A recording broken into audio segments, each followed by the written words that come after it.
possible pour cette conférence, animée par le pasteur Mathurin-Boignat et le pasteur Bertrand Villomé. On veut vous souhaiter à tous la bienvenue et on espère que cette conférence sera équipée ses frères et ses sœurs qui arrivent au Québec et qui veulent apprendre à les us et coutumes de la société québécoise, mais aussi on va aider les Québécois qui ont à cœur le ministère d'intégration des immigrants, de voir un peu comment ils peuvent orienter, aider et accompagner ses frères, ses sœurs en Christ, mais aussi des voisins et d'autres personnes qui vont croiser leur chemin. Alors, sans plus tarder, je vous invite à courber la tête et nous allons remettre ce moment au Seigneur ensemble dans la prière. Père très saint, nous te remercions pour ces moments d'éducation, ces moments où tu nous donnes l'opportunité de mieux connaître notre belle province pour ceux et celles qui arrivent ici et pour ceux qui ont grandi ici, de pouvoir être des compagnons de route pour aider, accompagner et conseiller ces voisins qui ont élu domicile ici à Québec et au Québec. Puisses-tu bénir tes deux serviteurs, Mathurin et Bertrand, et diriger, Seigneur, leurs paroles et ouvrir nos oreilles et nos cœurs à ce qu'ils ont à nous partager, s'il te plaît. Amen. Amen. Dans votre conférence? Merci.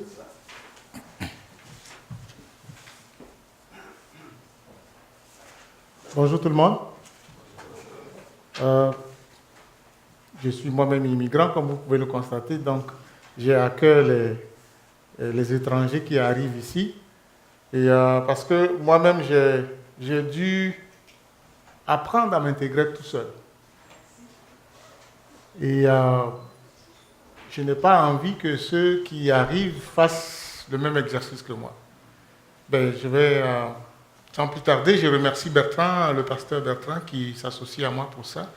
Dans le bulletin de statistiques sur l'immigration permanente au Québec, ministère de l'immigration, de la diversité et de l'inclusion, 2018, au premier trimestre 2018, il y a 11 024 immigrants qui ont été admis, 5 475 femmes, 5 549 hommes. 43,8% de ces gens-là sont de l'ensemble des catégories d'immigrants, et puis 61,9% sont des travailleurs qualifiés adultes. Si on prend les 11 000, il y a 28% qui viennent d'Afrique, 15% viennent d'Europe, 14% viennent d'Amérique, et puis 42% d'Asie.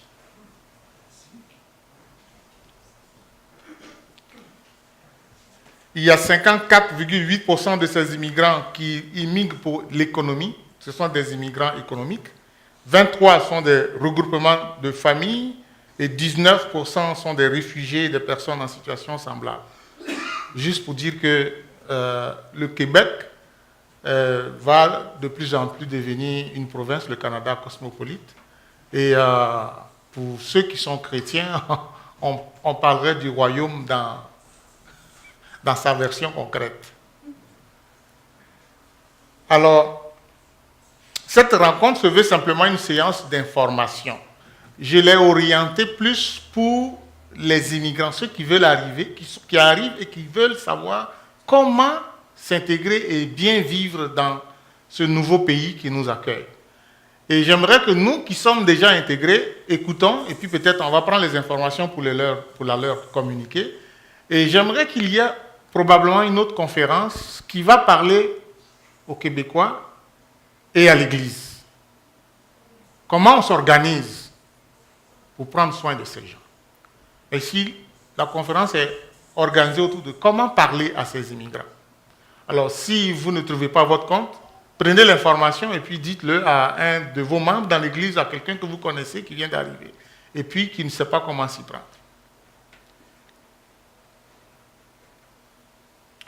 Nous avons appris plusieurs choses qui nous semblent importantes. Quand je dis nous, je parle de Bertrand, de moi, de d'autres personnes.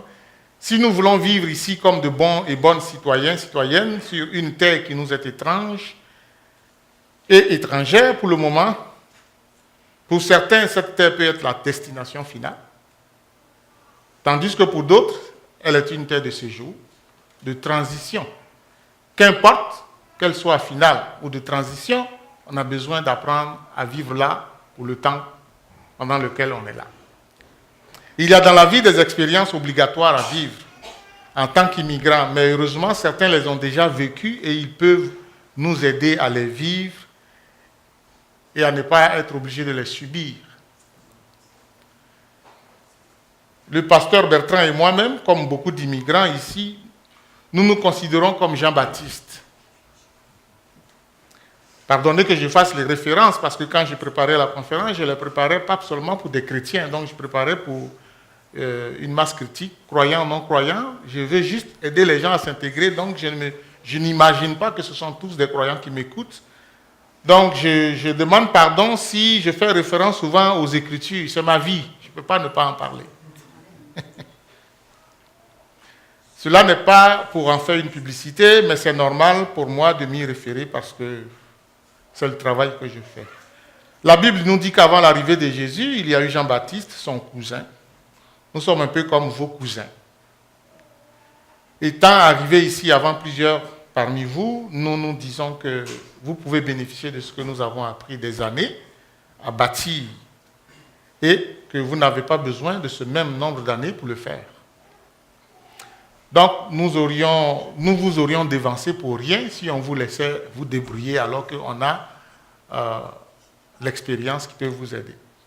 Un proverbe de chez nous dit en Afrique, particulièrement en Côte d'Ivoire, parce que c'est le pays d'où je viens, quand tu as quelqu'un déjà au puits, ton seau se remplit vite.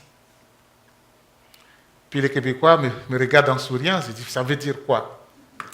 En Afrique, quand on allait pour puiser de l'eau, c'était un puits, un peu comme le puits de Jacob. Vous vous souvenez, Jésus, il arrive et puis il veut boire de l'eau, il n'a rien pour puiser. Puis les gars, il engage une discussion à la femme. Donc quand il va au puits, les gens font le tour du puits et puis chacun met son seau avec une corde et puis puise. Alors si tu as ton frère qui est déjà là autour, et puis que toi t'arrives, quand il sort l'eau, il remplit ton seau. Tu n'as pas besoin d'aller là. Donc, dès que ton frère ou ta soeur est au puits, elle reste là et puis elle remplit les seaux de ses parents. Donc on dit, quand tu as quelqu'un au puits, ton seau se remplit vite parce que tu n'as pas besoin de faire trouver les coudes pour te trouver de la place. Alors nous sommes un peu comme les parents qui sont au puits. Parce que nous sommes déjà intégrés et vous arrivez, on veut vous aider à remplir très vite votre seau. Il y a un autre proverbe qui dira la même chose. Quand on est assis, on ne tombe pas, on se couche. C'est aussi une expression pour dire que si tu as des gens à côté de toi, il ne faut pas jouer les durs. Demande de l'aide. Quand on est assis, on ne tombe pas, on se couche. Alors, c'est un peu ça. Nous sommes assis. Ne cherchez pas à tomber, couchez-vous.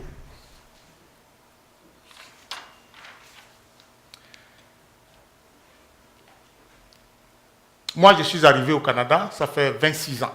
Ça fait 26 ans le 30 août 2000, cette année. Je suis arrivé le 30 août 92.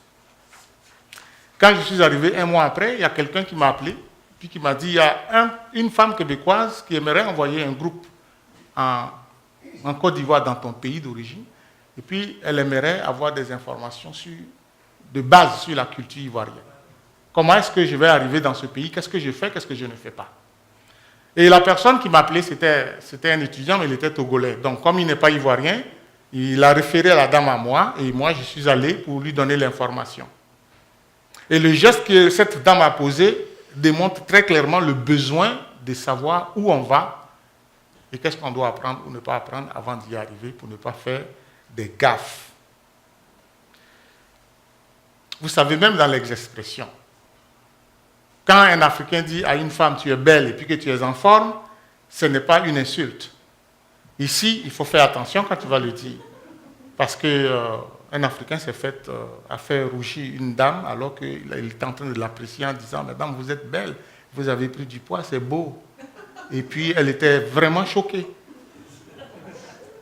Donc, on a besoin de vraiment s'intégrer dans les concepts, dans les mots, dans ce qu'on dit ou dit pas.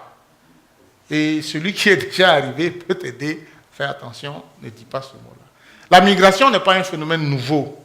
Les raisons pour lesquelles on immigre sont différentes et c'est un phénomène mondial. Chaque jour, dans les avions, les bateaux, les voitures, des hommes et des femmes, avec ou sans enfants, partent d'un pays vers l'autre. Ce déplacement de population vient avec la nécessité d'intégration dans la nouvelle culture. Il va sans dire que les premiers mois seront effrayants, inquiétants, déstabilisants. Sans un peu de courage, l'envie viendra même de plier bagages et de retourner chez soi. Quand on vient d'arriver dans plusieurs situations, on a l'impression de vivre une désillusion. Il est facile de dire « je ne savais pas que c'était ainsi et on ne m'en avait pas parlé, sinon je ne serais jamais venu ».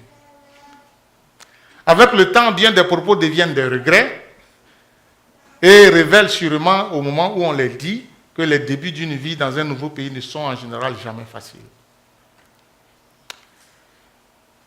Moi, je dirige une église qui est l'église évangélique du Berger, et quand je suis arrivé, on pouvait compter les Noirs, les étrangers dans l'église. Aujourd'hui, on compte les Québécois dans l'église. Et donc, on a besoin d'apprendre à s'intégrer. C'est à travers les gens qui fréquentent mon église que l'image m'est venue de me dire « Hey, qu'est-ce que vous faites? Vous devez apprendre à vous ajuster. » Et penser aussi à d'autres qui ne sont pas dans l'église. Donc, si je ne suis pas là, ni Bertrand, ni aucune église, on n'est pas là pour faire la publicité, venez chez nous, on est là pour s'entraider. Avant d'aller plus loin, pour une question de temps, j'aimerais d'abord parler du Québec, du Canada, mais je vais vraiment brosser. Brosser là, parce qu'on veut immigrer dans un pays, il faut savoir c'est où on immigre.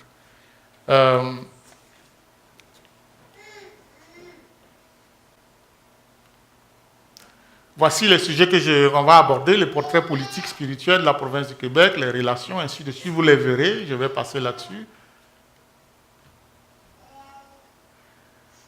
Vous avez ici le Canada, c'est une fédération de 13 États, 10 provinces et 3 territoires. C'est le deuxième pays le plus grand au monde, superficie de 9 984 670 km². Est-ce que les Canadiens même le savent? Ils ne passent pas d'examen comme les immigrants. Et le Canada occupe 6,7% de la surface terrestre mondiale. En 2017, sa population était estimée à 36,71 millions d'habitants. Tout le pays est moins peuplé, le Canada, que le seul État de la Californie aux États-Unis. Le Premier ministre du Canada s'appelle Monsieur Justin Trudeau, il est chef du Parti libéral du Canada.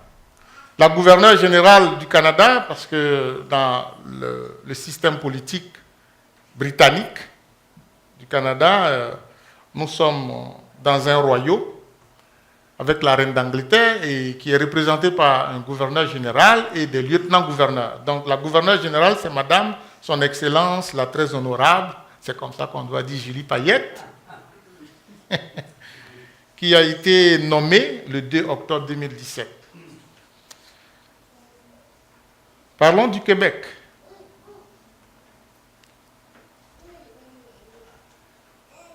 Je vais passer par-dessus la superficie et tout cela.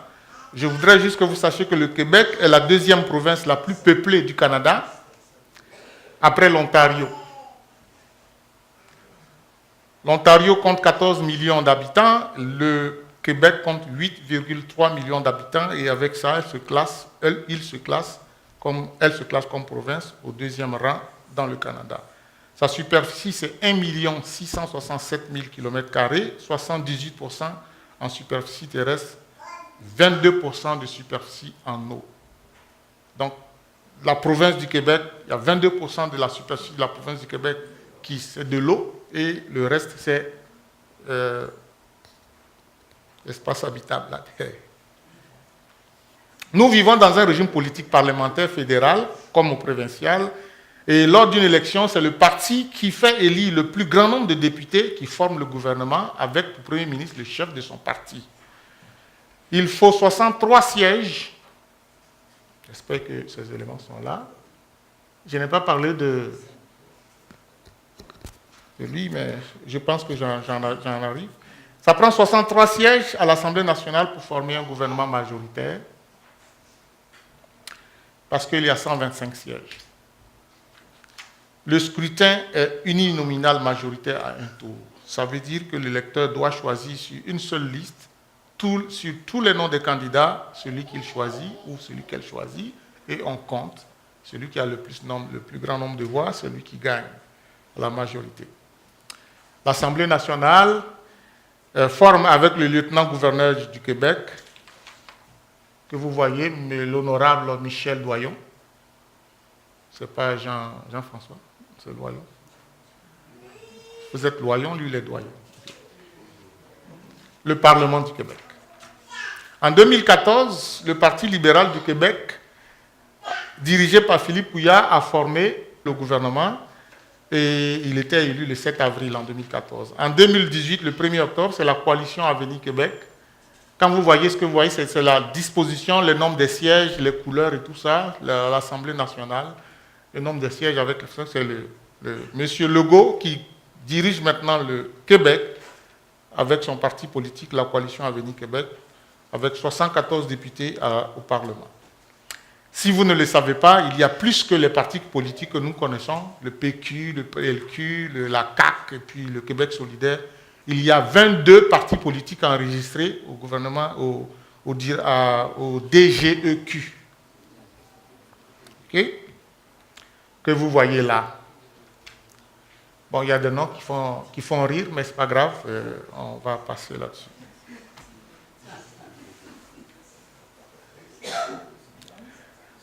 La devise de notre province est « Je me souviens ».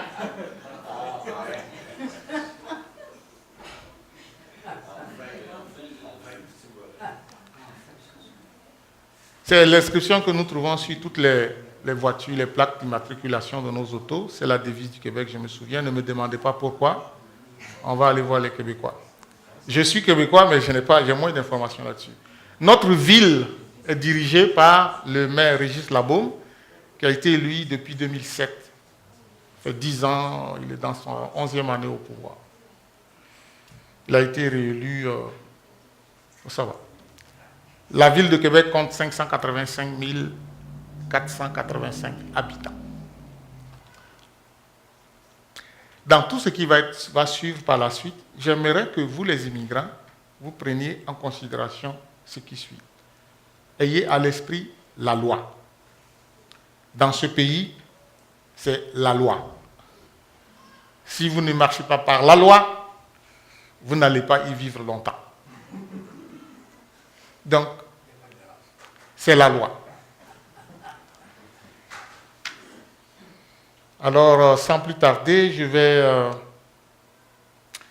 parler un peu du portrait social, économique, culturel. Je ne vais pas aller là-dessus, mais trop. J'ai lu des livres, même en tant que pasteur, pour que l'Alliance me donne le droit d'exercer comme pasteur, m'a fait lire cette brique-là. Le Québec, un pays, une culture. Juste pour que je sache dans quelle province je suis, à qui j'ai affaire, c'est quoi sa culture, comment vivre avec les gens. Et si vous voulez, je peux vous envoyer le résumé que j'ai fait, très court, parce que je devais faire une page et demie de cette brique. OK? Donc, je vous conseille, si vous pouvez l'acheter, achetez-le et lisez-le. Vous allez comprendre le Québec dans l'art, dans la commission scolaire, d'où ça vient, la révolution, les prestations sociales, tout cela, d'où ça vient, vous allez avoir le maximum d'informations là-dessus. Si vous voulez, lisez aussi le Code Québec, c'est sorti l'année dernière, et ça parle de la nouvelle culture actuelle du Québec. Ça va vous dire pas mal de choses sur c'est quoi le Québec, les 7 différences qui font du Québec un peuple unique au monde. Pour vous, les immigrants, vous avez besoin. Et vous pouvez aussi lire La Révolution tranquille en héritage. C'est un collectif, c'est des conférences que des Québécois et Québécoises, Madame Monique Forget, qui a été trésor, a écrit dedans, et donc des conférences, pour parler du Québec, de la Révolution tranquille de ces années 59, 60, 70, de cette période-là, et ce que ça nous a donné comme héritage jusqu'à aujourd'hui. Et puis, pour vous les immigrants, maintenant dans les églises, il y a des couples qui sont un noir et une blanche, un blanc et une noire. Il y en a de plus en plus maintenant. Alors vous pouvez lire ce livre, Vivre le couple interculturel. Ça a été écrit par un frère pasteur qui est professeur de théologie à Montréal, Jean-Christophe Bizila, c'est un Français. Et ça va vous aider. Cela dit, j'aimerais inviter le pasteur Bertrand à poursuivre. Ça, c'était pour vous donner le goût d'apprendre à connaître le Québec. Bonjour, mon nom est Bertrand Villomé, je suis effectivement pasteur dans une des autres églises de la région, sur l'avenue Chauveau, là. Je voudrais d'abord remercier Mathurin Boignand de m'avoir invité. Très honnêtement, c'est lui qui a fait le gros travail de tout ce qui est présenté aujourd'hui. Je suis juste rentré là-dedans, et même une partie de ce que je vais partager avec vous cet après-midi, la plus grosse partie, c'est son travail qui a été fait. Donc, ce qui se passe, c'est qu'on se connaît, évidemment, on est collègues tous les deux, mais à Chauveau, nous aussi, Chauveau, c'est le nom de l'église dans laquelle le nom qu'on se donne, dans lequel on est connu dans la région. Nous aussi, nous sommes en train de réfléchir à ce qui est en train de se passer chez nous. Mon accent, déjà, vous dit quelque chose. Je suis originaire de France. Je n'ai pas tout à fait un accent québécois, quoique les gens là-bas entendent l'accent d'ici. Mais il semble que les gens d'ici entendent pas mal l'accent de là-bas. On est arrivé au Québec, à Québec, c'était le 1er septembre 1997. Mon épouse et moi, facile à se rappeler, quand on est arrivé au Québec, Lady Di venait juste de mourir, se tuer à Paris en voiture, là, donc c'était le gros bouleversement de l'époque quand nous sommes arrivés, mais c'est pas ça qui était le plus marquant pour nous. Quand on est entré dans l'église Chauveau la première fois, mon épouse n'est pas là, elle devait venir cet après-midi, mais elle a des problèmes de santé. Tu parlais de couple interculturel. Marilyn est française, comme moi, née en France métropolitaine, mais ses deux parents sont nés en Guadeloupe. Ce qui fait que quand on voit Marilyn, on sait qu'elle est originaire de Guadeloupe. Et quand on est rentré à Chauveau le premier dimanche, à l'époque, il y avait un homme africain dans l'assemblée qui a ouvert des yeux comme ça, parce que la population noire de l'église venait d'augmenter de 100% en 5 minutes. Doublé d'un coup. Passer de 1 à 2. Ça, c'était Chauveau il y a seulement 21 ans. Aujourd'hui, c'est 25 à 30% d'immigrants qui composent l'église. C'est un peu moins que chez vous, mais on voit que ça bouge à grande vitesse, et c'est la raison pour laquelle on est vraiment en train de se pencher sur ce qui se passe parmi nous avec un double objectif pour nous. Comment est-ce qu'on peut aider ces gens qui viennent de l'étranger à s'intégrer, mais comment on peut aider aussi ces Québécois qui, eux, vivent tout un bouleversement? Parce que c'est tout un changement, là. Un culte à Chauveau aujourd'hui et un culte il y a 20 ans, si je vous dis que ce n'était pas tout à fait la même musique, vous pouvez le prendre littéralement, là. Ce n'était pas tout à fait la même musique, pas la même façon de célébrer ensemble. Alors, ce que Mathurin m'a demandé de faire cet après-midi, c'est de parler avec vous d'un certain nombre de choses. Je vais aborder l'aspect des relations. D'abord, hommes, femmes, couples, parents, enfants, la famille, les responsabilités, les tâches dans la maison. Il peut y avoir des changements. Même moi, comme Français, quand je suis arrivé, mon intégration a été facilitée par 2 éléments, vous vous en doutez. La langue, car je croyais parler la langue d'ici. Puis j'ai appris qu'il pouvait y avoir même des nuances. Les mots n'étaient pas tout à fait les mêmes. C'est rare, mais quand même, il y a des expressions qui peuvent être soit que je ne connaissais pas, soit qui prennent un sens complètement différent dans un sens ou dans l'autre. Et puis, on a eu notre petit choc culturel aussi. Ce n'était pas tout à fait la même façon de vivre, d'être. On a dû apprendre un certain nombre de choses. Concept où les relations hommes-femmes, c'est particulier. L'Europe, sans doute, est un petit peu plus proche de l'Amérique du Nord, j'imagine, que l'Afrique, au niveau de la façon dont on conçoit la relation homme-femme ici. Mais au Québec, on s'est rendu compte, même au fil des années, que le concept d'ailleurs homme-femme est pas mal dépassé. Il me semble qu'il n'y a pas si longtemps que ça, il y a une chanteuse assez célèbre qui a sorti sa ligne de vêtements, là, pour s'assurer que tout soit bien flat.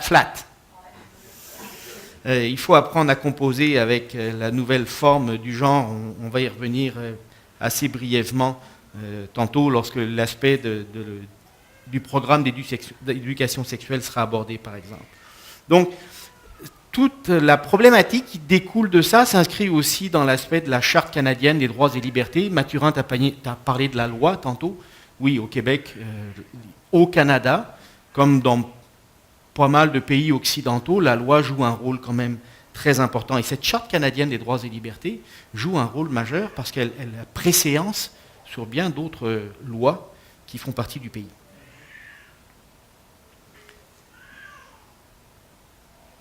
Vous apprendrez très vite, par exemple, que ce qui ne nécessitait peut-être pas l'intervention d'un policier, d'une police en bon québécois, dans votre pays, pourrait le faire ici.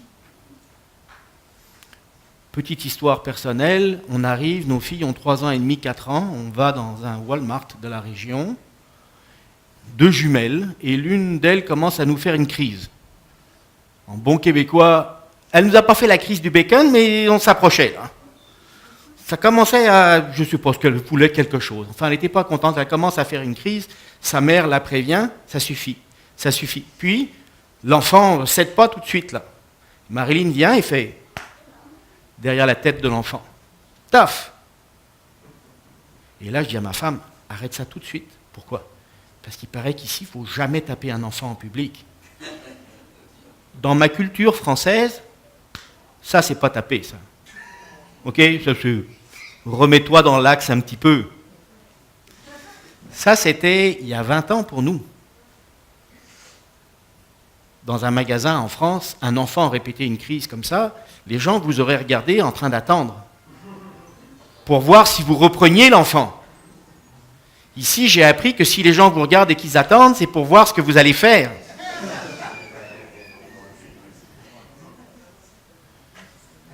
On a dû réapprendre pas mal de choses sur la façon d'éduquer les enfants. Il y a des choses qui ne se font pas. Ça peut être différent. Alors, si vous venez de pays, par exemple, où la correction physique, on va toujours parler de quelque chose, j'espère, de raisonnable, hein, mais fait partie de la culture, là, on vit dans un autre pays, ici.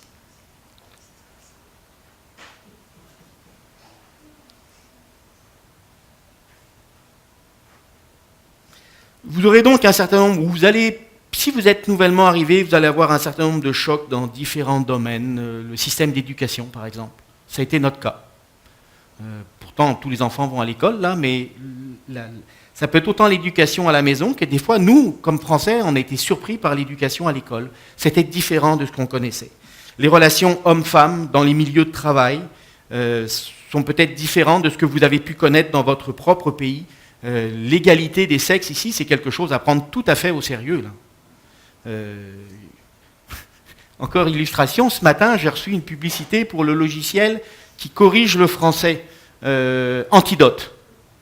Ma femme est professeure de français.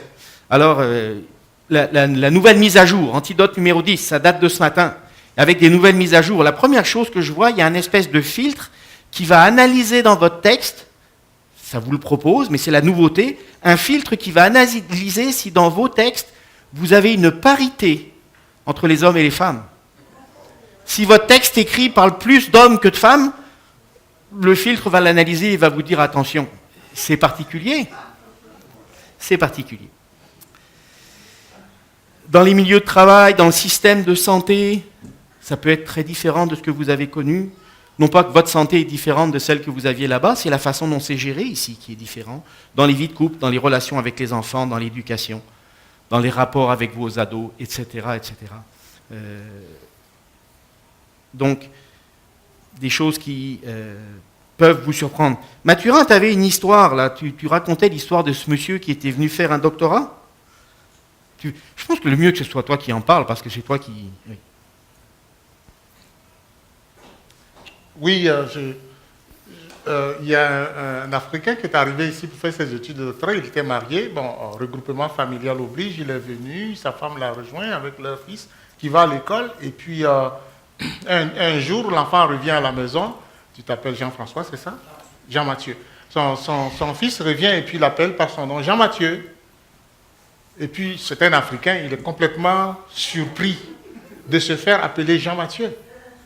Il fait comme si ce n'est pas à lui que l'enfant s'adresse. Alors lui dit, mais à qui tu parles? Et puis l'enfant lui dit, mais à toi. Et puis en plus là, il dit toi, à toi. Et puis, et puis le papa qui lui dit, mais qui t'a dit que je m'appelle Jean-Mathieu? Et il lui dit, mais à l'école, on m'a dit que je peux t'appeler par ton nom. Mais croyez-le ou non, le monsieur, il a fini sa maîtrise, il est rentré en Afrique. Il a dit, ben, nous allons retourner en Afrique et puis tu vas apprendre à appeler les gens par leur nom. Et après, tu vas revenir. Il est reparti, il n'a pas fait son doctorat. C'est le choix qu'il a fait, mais est-ce que c'est le choix que nous voulons faire? Ça révèle simplement que l'intégration, ce n'est pas un mot, c'est une réalité. Il y a un prix à payer. Il y a un prix à payer. On a vécu ça avec nos propres filles. Elles sont à la fois héritières de la culture française que nous véhiculons, mais elles sont héritières aussi de la culture québécoise dans laquelle elles ont grandi. Je vous ai dit, elles sont arrivées ici, elles avaient 3 ans et demi. Elles en ont 25. Et des fois, même pour nous parents, c'est comme, qu'est-ce qui se passe? C'est pas les valeurs que nous, on a véhiculées tout le temps. Elles sont tiraillées entre les deux. C'est aussi ça, l'immigration. Ce n'est pas nécessairement une mauvaise chose en soi, là. C'est juste la réalité. Mais pour nous, immigrants, qui sommes de première génération, ça peut être un aspect un petit peu difficile. Mathurin, je viens de me rendre compte, effectivement, j'avais imprimé mes feuilles, que j'ai commencé tout de suite par la deuxième partie de ce que tu m'avais confié. Oui. Oui, bon, je referai la première après, c'est aussi simple que ça. Ça te va? Qu'est-ce que tu as dit? Je dis, je viens d'aborder la deuxième partie de ce que tu m'avais confié comme sujet. Okay. J'ai inversé les... Il n'y a pas de problème, c'est toi qui es le maître à bord. Oh, c'est vraiment gentil, là. Moi, je pensais que j'allais passer au cash après, plutôt. Mais, donc, juste pour parler, voilà le genre de choc qui peut être vécu lorsque l'on arrive ou lorsque l'on est là depuis un certain temps. Honnêtement, de mon expérience, puis je me souviens d'un texte que j'avais lu il y a une vingtaine d'années qui était vraiment drôle. J'ai appris plus tard que je ne pouvais pas le lire ou le dire à tous les Québécois parce que c'est un couple français, c'est une histoire inventée. Un couple français qui arrive ici au Québec, qui va passer son premier hiver. Et au départ, il a un langage très châtié. Je me demande s'ils ne viennent pas du 16e arrondissement à Paris. Et au fur et à mesure que l'hiver avance, le langage québécois qui sort dans le texte est de plus en plus coloré. Ok, pas des mots qui se disent ici, là. Mais l'histoire qui se raconte, et ça a vraiment fait prendre... Quand les gens arrivent, ah, c'est tellement beau l'hiver, puis il y a des chevreuils partout, puis il y a de la neige, puis c'est superbe, puis c'est tellement le fun de sortir pour pelleter et tout ça, ok? Puis c'est comme un journal, puis presque de jour en jour ou de semaine en semaine, l'hiver avance, la hauteur de neige avance, et le moral du gars baisse drastiquement, là.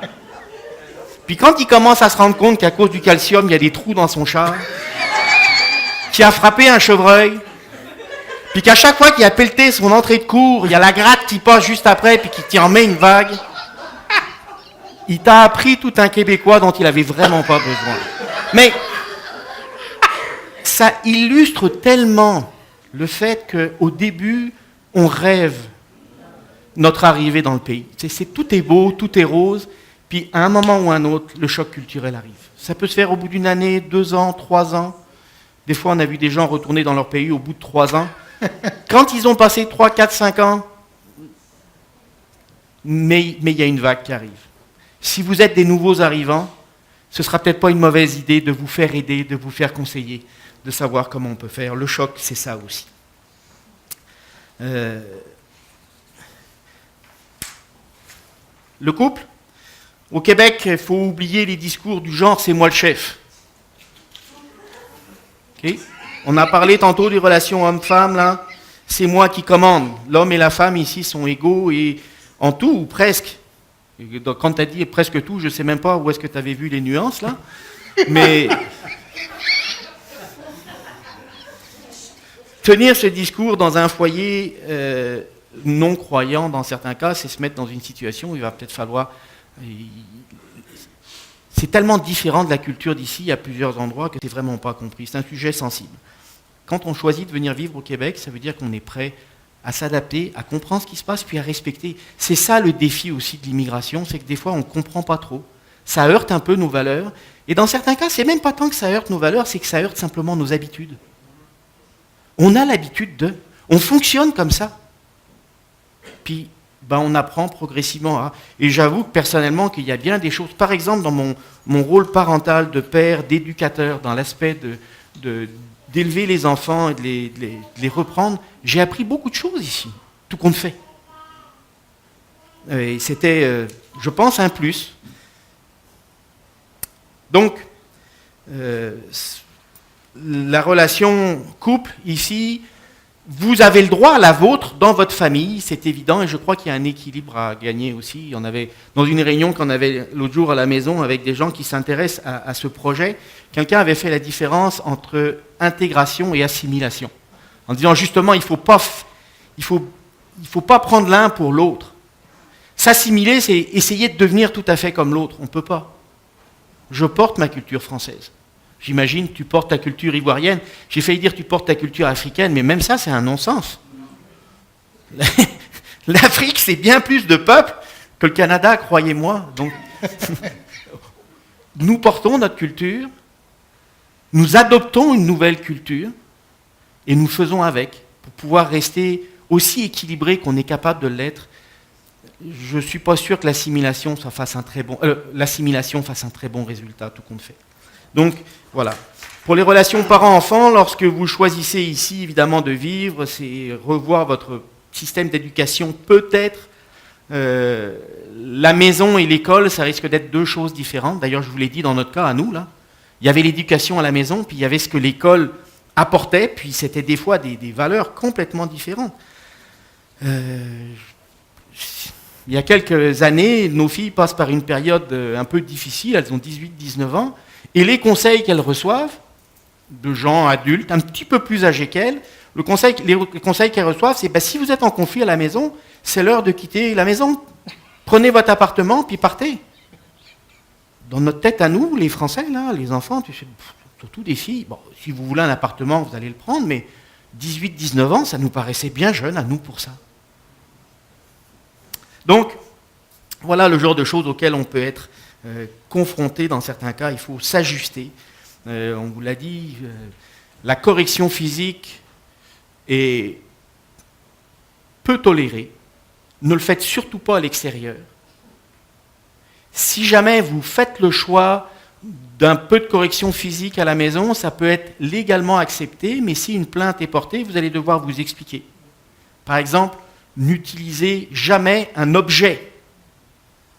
Je pense que même un journal plié en deux pourrait légalement être... Ce serait avec voie de fait, avec armée, oui, c'est ça. Non. Je me doute que pour les Canadiens ici présents, c'est comment il peut parler de trucs comme ça. Mais nous venons d'une autre culture, là. Moi, quand j'étais enfant, là, j'étais en short pratiquement 10 mois en culotte courte 10 mois par an, là. Puis j'étais pas toujours facile, là. Puis des fois, je me suis fait cingler les jambes. Avec pas un truc qui m'a... Ça me faisait... aïe, aïe, un peu, là. Mais oublie ça ici. Jamais, jamais, jamais. Donc, ça, c'est un des aspects peut-être auxquels il faut être très, très attentif. Si votre enfant arrive à l'école avec une mine un petit peu serrée, où il y a des choses comme ça, les professeurs sont habitués. Ils sont formés. Et de vous à moi, ce n'est pas une mauvaise chose, là, parce qu'à cause des horreurs qu'on entend dans certains cas, j'aime mieux savoir que les professeurs sont quand même assez attentifs à ce qui se passe. Sauf que des fois, ça peut déraper aussi, il peut y avoir des incompréhensions, il peut y avoir des situations où peut-être c'est un petit peu plus serré que ça n'aurait dû parce que ça ne méritait pas ça, mais c'est une réalité ici. Vous avez entendu parler de la DPJ, les immigrants ? département de protection de la jeunesse. Beaucoup de pouvoir au Québec. Il y a des raisons. Il y a eu des situations extrêmes. J'étais surpris en arrivant ici de réaliser, en écoutant des témoignages de gens qui ont vécu, qui ont grandi ici dans les années, on va dire, parler des baby boomers, là, pas des jeunes enfants, mais ceux qui ont un certain âge, des choses qui ont été vécues. La quantité de personnes dans ce pays qui ont vécu des choses difficiles dans l'enfance, ça me semblait beaucoup plus grand que ce que j'avais pu connaître en France. Je comprends que maintenant on soit très attentif à ça.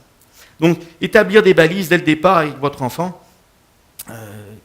ça va peut-être être à vous de voir. Toi tu mentionnes la situation de l'enfant qui veut aller dormir, comme ça se fait couramment ici, puis il y a peut-être des choix à faire comme parents. On accepte, on n'accepte pas, à discuter, à négocier. Vous négociez avec l'enfant selon son âge aussi. Je ne suis pas sûr qu'à 4 ans, on négocie beaucoup de choses avec son enfant. On dit oui ou on dit non. À 17, on négocie. À 12, à 12 ans, je pense, un enfant est libre de faire ses choix sexuels ici, je me trompe? 14? Oui, mais j'ai connu une situation d'une femme qui m'a raconté comment son enfant qui n'avait... elle avait peut-être 14, mais je me demande si à 12 ans, si un enfant faisait certains... On ne vous tiendrait pas au courant comme parent. Admettons, disons 14 au moins, mais je me demande même si c'est pas un petit peu avant, un enfant qui, à l'école, irait demander de l'aide au niveau de la sexualité ou n'importe quoi à un professeur, à un intervenant, en tant que parent, vous n'avez aucun droit à être tenu au courant. C'est la liberté de l'individu. C'est une autre culture.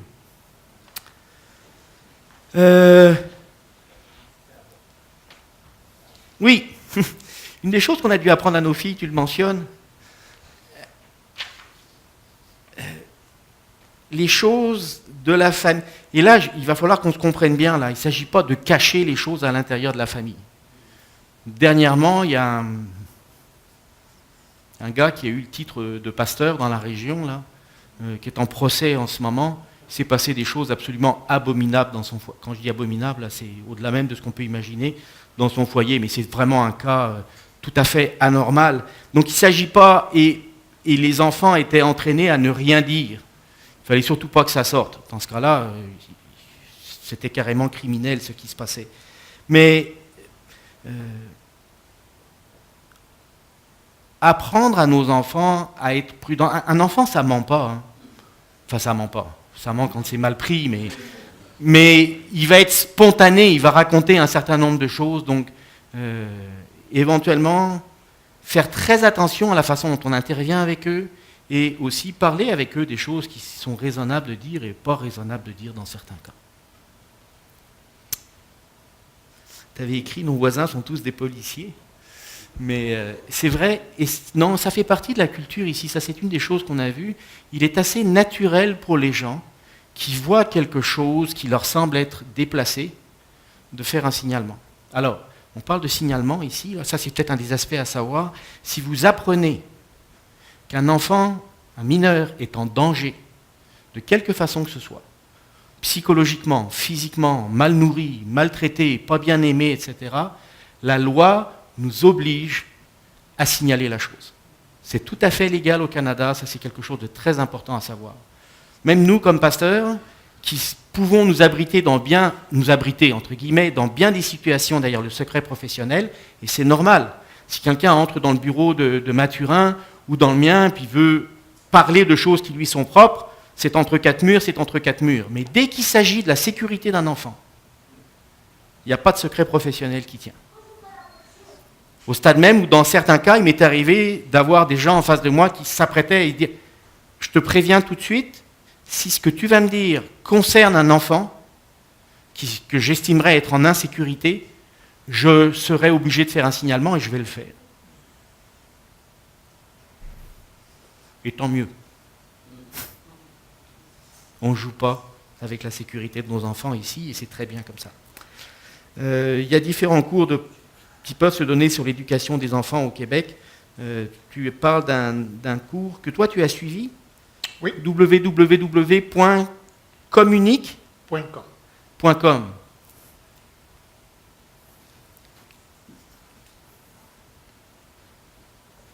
De toute façon, c'est des choses que vous pouvez avoir si vous vous référez. Je peux vous donner le site. Ok. Et puis, responsabilité, tâches dans la maison aussi. Là c'est peut-être un petit peu plus aux hommes qu'il faut s'adresser, parce qu'en général, dans pas mal de cultures, c'est souvent les dames qui font les choses à la maison. Et monsieur travaille dehors, il rentre, et puis il fait plus trop rien à la maison. Ça se fait de moins en moins dans la culture nord-américaine et dans la culture québécoise. Mettre la main à la vaisselle, mettre la main à garder les enfants, aider à prendre soin des enfants, aider à prendre soin de la maison, aider à faire un certain nombre de choses. Aider madame, c'est tout à fait dans la culture ici.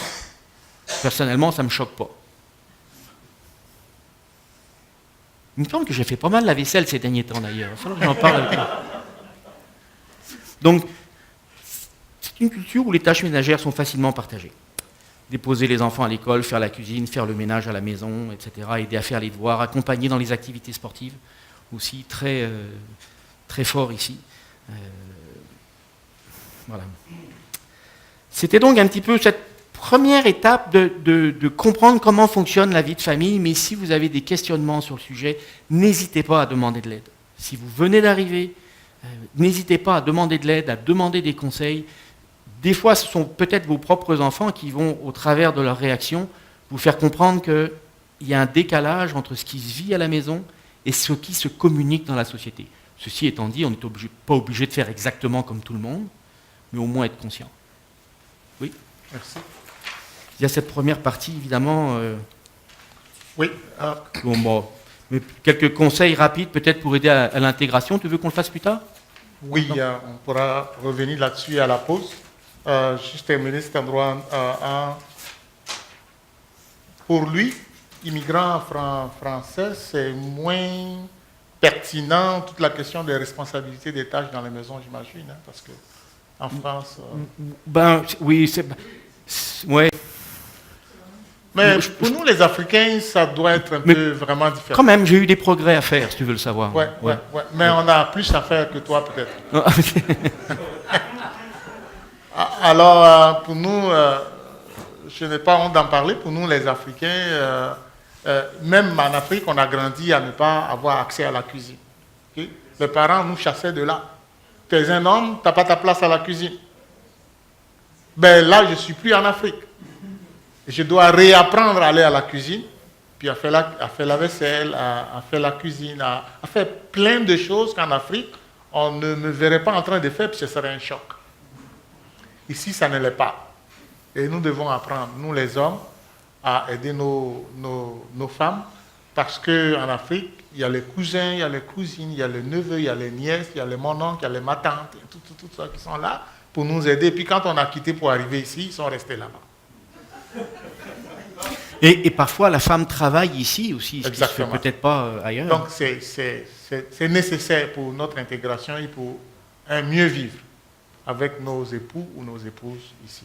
Ceci étant, nous avez trop écouté. On va aller prendre une collation, puis on va revenir pour la deuxième partie. Merci. Les questions, on va les prendre là.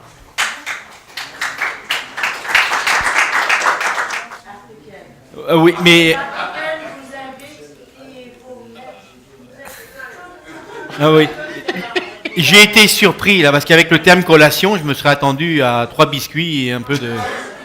Ok. C'est un peu un souper ta collation. Ça y est, vous avez pu vous asseoir, revenir. Non, problème de langage. Merci beaucoup, on va pouvoir reprendre tout de suite. Donc, pour ceux qui, j'imagine que tu voulais le faire aussi, mais moi je vais en rajouter un peu. Pour ceux qui ont préparé la collation, le repas, la nourriture et tout là, merci. Ah oui.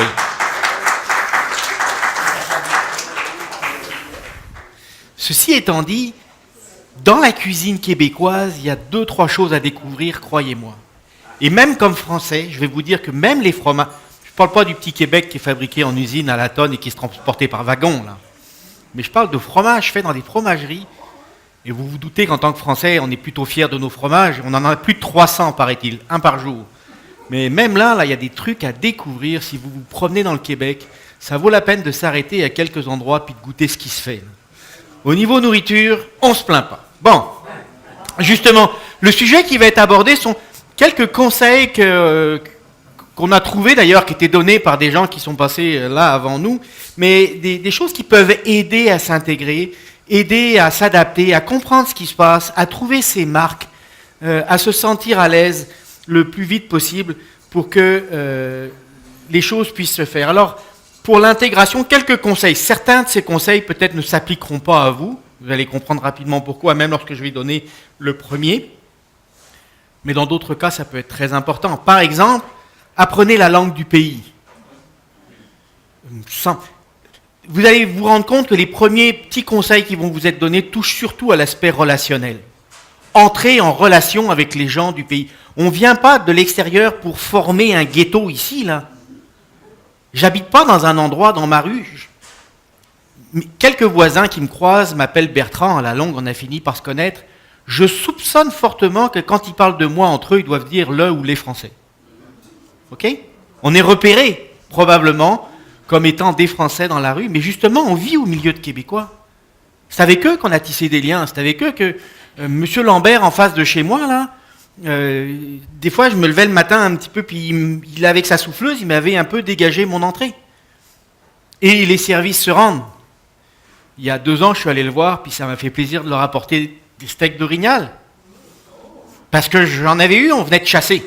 Donc, rentrer en relation avec les gens. Ça me semble que c'est l'aspect le plus important pour comprendre ce qui se passe, puis se faire accepter aussi, puis commencer à développer ces habiletés qui vont être nécessaires pour vivre dans le nouveau pays d'accueil qui est le nôtre.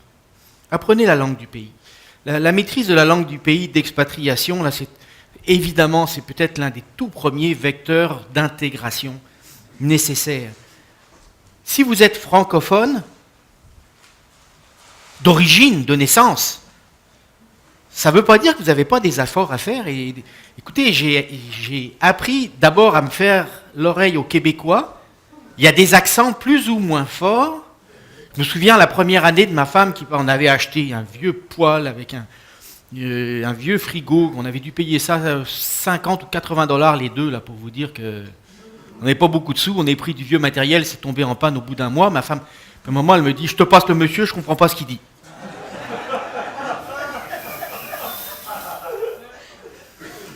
Et on parlait la même langue. L'accent, les expressions, des expressions qui peuvent être traîtresses dans certains cas. Ok, une chaudière ici, pour moi, français, c'est un seau. Et je vous en passe.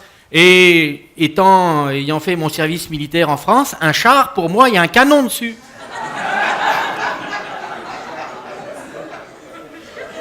Donc, oui, c'est un char, c'était pas un char, pardon. Il y a des chars allégoriques aussi, oui. Mais tant que, oui. Mais si vous habitez ici, vous parlez la langue des sites. Je vous le conseille.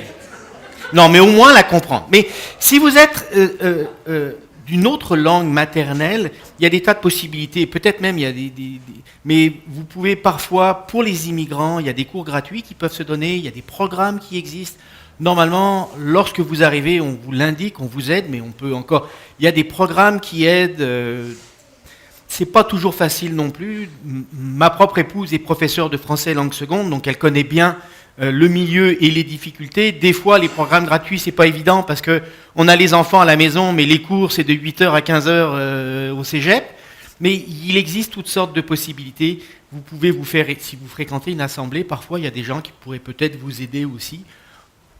Mais ça vaut la peine. Deuxième chose, quand vous arrivez dans le pays, commencez à l'explorer un petit peu, rencontrez-le, allez au-devant. Je parlais de ghetto tantôt, mais la ghettoisation, c'est se refermer sur soi, vivre en cercle fermé. J'ai parlé il y avait quelques années avec une dame qui travaillait au consulat de France, avec quelqu'un qui était en contact avec des personnes du consulat de France à Québec, et qui justement disait qu'une partie de ces Français de la population consulaire, ce sont des diplomates, donc ils sont habitués à vivre 3 ou 4 ans dans un pays, puis 3 ou 4 ans dans un autre, puis 3 ou 4 ans dans un autre. Des fois, ça peut être le Québec, des fois, ça peut être des pays où le choc culturel est d'autant plus grand. Et ces gens-là vivaient en milieu fermé. Une bulle de français.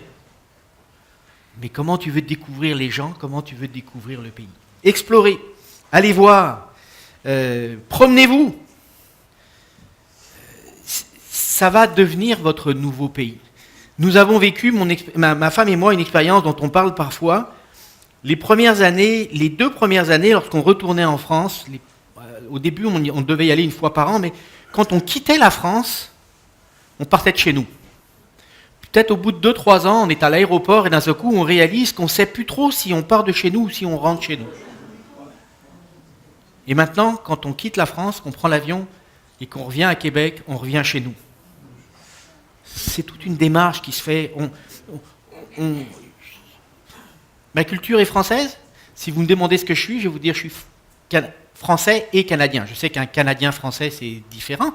Je ne suis pas un Canadien français ou un Canadien, comme certains vont le dire, mais un franco-québécois, oui. Mais c'est ça. Découvrez pour pouvoir intégrer. Adopter le mode de vie local. On parlait d'habitudes alimentaires, là. Marilyn n'est pas là, mais elle pourrait vous raconter. Des fois, elle a voulu faire des recettes françaises. Pas possible, tu n'as pas les mêmes produits. Je veux dire, tu peux trouver des produits qui ressemblent, mais qui ne vont pas réagir de la même façon. Moralité, avec l'habitude, elle a appris à faire avec les produits d'ici, qui ne sont pas plus mauvais que ceux de là-bas. Des fois, ils sont juste un peu différents. Mais il y aurait facilement des possibilités de ne vivre que dans la bulle du pays d'origine. Regardez que la télé maintenant avec Internet ou avec les chaînes sur le câble, là c'est facile. Si vous venez d'Amérique du Sud, je peux facilement imaginer que vous regardez des films en espagnol, mais ne faites pas que ça. Comprenez ce qui se passe ici. C'est en train de devenir votre chez vous. Et vous voulez devenir l'un d'eux. Je vous parle de ces gens qui nous accueillent. Donc, tentez de garder ce qui est à nous, nos racines, ne pas les rejeter. Il y a des choses on parle de cuisine, mais il y a des choses que j'aime manger parce que ça me rappelle mon pays d'origine. Et ce n'est pas une mauvaise chose, mais je vis différemment. Autre petite anecdote. Première année, le pasteur Leslie et sa femme nous accueillent. On est là depuis peut-être un mois, on part à l'île d'Orléans cueillir des pommes. Les dames ont préparé des petits sandwichs, on va pique-niquer. Et là, je vois Madame Leslie qui sort 2 petits sandwichs en pain carré, puis qui donne ça à Paul, là. Je crois qu'il y en avait 1 ou 2. Puis ça a fait son dîner. Et je regarde ma femme, puis tu me fais jamais ça. On a 2 sandwichs de même, là. On va tenir pendant à peu près 15-20 minutes. Après, je vais te demander autre chose. Parce qu'en France, le repas du midi est souvent un repas copieux. Mais je ne comprenais pas ces Québécois qui avaient faim à 4h30. En France, le repas du soir, c'est à 7h, 8h. J'ai fait une expérience hier et tu en as fait partie, mon ami. J'appelle mon collègue Jacques Tanguay, d'origine américaine. Il est à peu près 12h20, 12h25. J'ai quelque chose d'important à lui communiquer. Jacques, oui. Est-ce que tu es en train de dîner? Non, on vient de terminer. 12h30.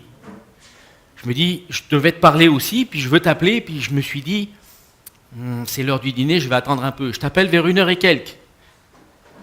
T'as fini de dîner? Non, on va commencer. Vrai? C'est juste ça. Comprendre ce qui se passe. Mais rien que ça. N'appelez pas une famille française peu intégrée ou qui n'a pas eu le temps de faire son intégration. Si vous appelez à 7h, 7h30 le soir, ils vont être en train de souper. Des Québécois, si à 7h30 ils n'ont pas mangé, ils sont en train de mordre leurs voisins. Comment ils ont faim? Vous voyez? Donc, ce qui fait que maintenant, mon repas du midi est beaucoup plus léger. Par contre, à 5h30, ça commence à chanter. Là-dedans, faites-vous une vie sociale. 2 étapes pour cela. D'abord, passer par une étape de transition, puis après, être capable de... Au début, ça n'est qu'une étape de transition. Je vais citer des notes que Mathurin a écrites dans le texte. Les études sociologiques ont démontré qu'une bonne intégration commence par une transition. Le nouvel arrivant a besoin d'une communauté culturelle semblable à la sienne pour débuter son intégration. C'est-à-dire, faites-vous aider par des gens qui vous comprennent, qui sont peut-être là un petit peu avant vous, comme Mathurin le disait tantôt, qui vont vous donner des conseils, qui vont vous dire un certain nombre de choses. Je me souviens, c'est encore gravé dans mon esprit, Paul Leslie, on venait d'arriver depuis peut-être moins d'un mois, on commence à parler de l'hiver qui s'en vient, et il a dit cette phrase qui est restée gravée en nous. Au Québec, l'hiver, il faut vivre avec, il faut le vivre. Et ce qu'il voulait nous communiquer par là, c'est si tu restes enfermé dans ta maison, du 15 novembre au 15 avril, parce qu'il y a de la neige dehors, puis que tu n'aimes pas ça, tu vas virer chèvre. Tu sors, pelte, ça va t'aider une fois de temps en temps à pelleter, tu n'as pas le choix de toute façon. Et puis il nous disait, faites du ski de fond, faites de la raquette, faites des promenades, faites du patin à glace. Vous voyez ? Ça, c'est les gens qui sont en place au départ de notre communauté ou qui sont émigrés comme nous peuvent nous aider au début.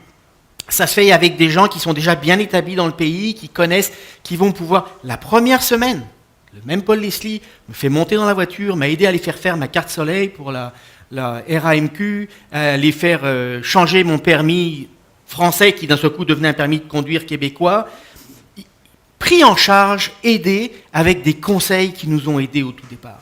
Donc, fréquenter des expatriés qui ont un petit peu de recul, écouter leurs conseils pratiques, ça va nous aider. Ils vont vous aider à ouvrir un compte banque. Il y a tellement de choses différentes.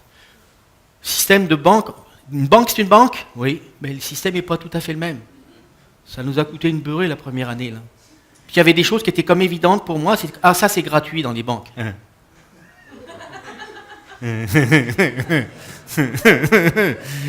Gratuit dans une banque, t'as tout bien compris toi, tiens. Système différent.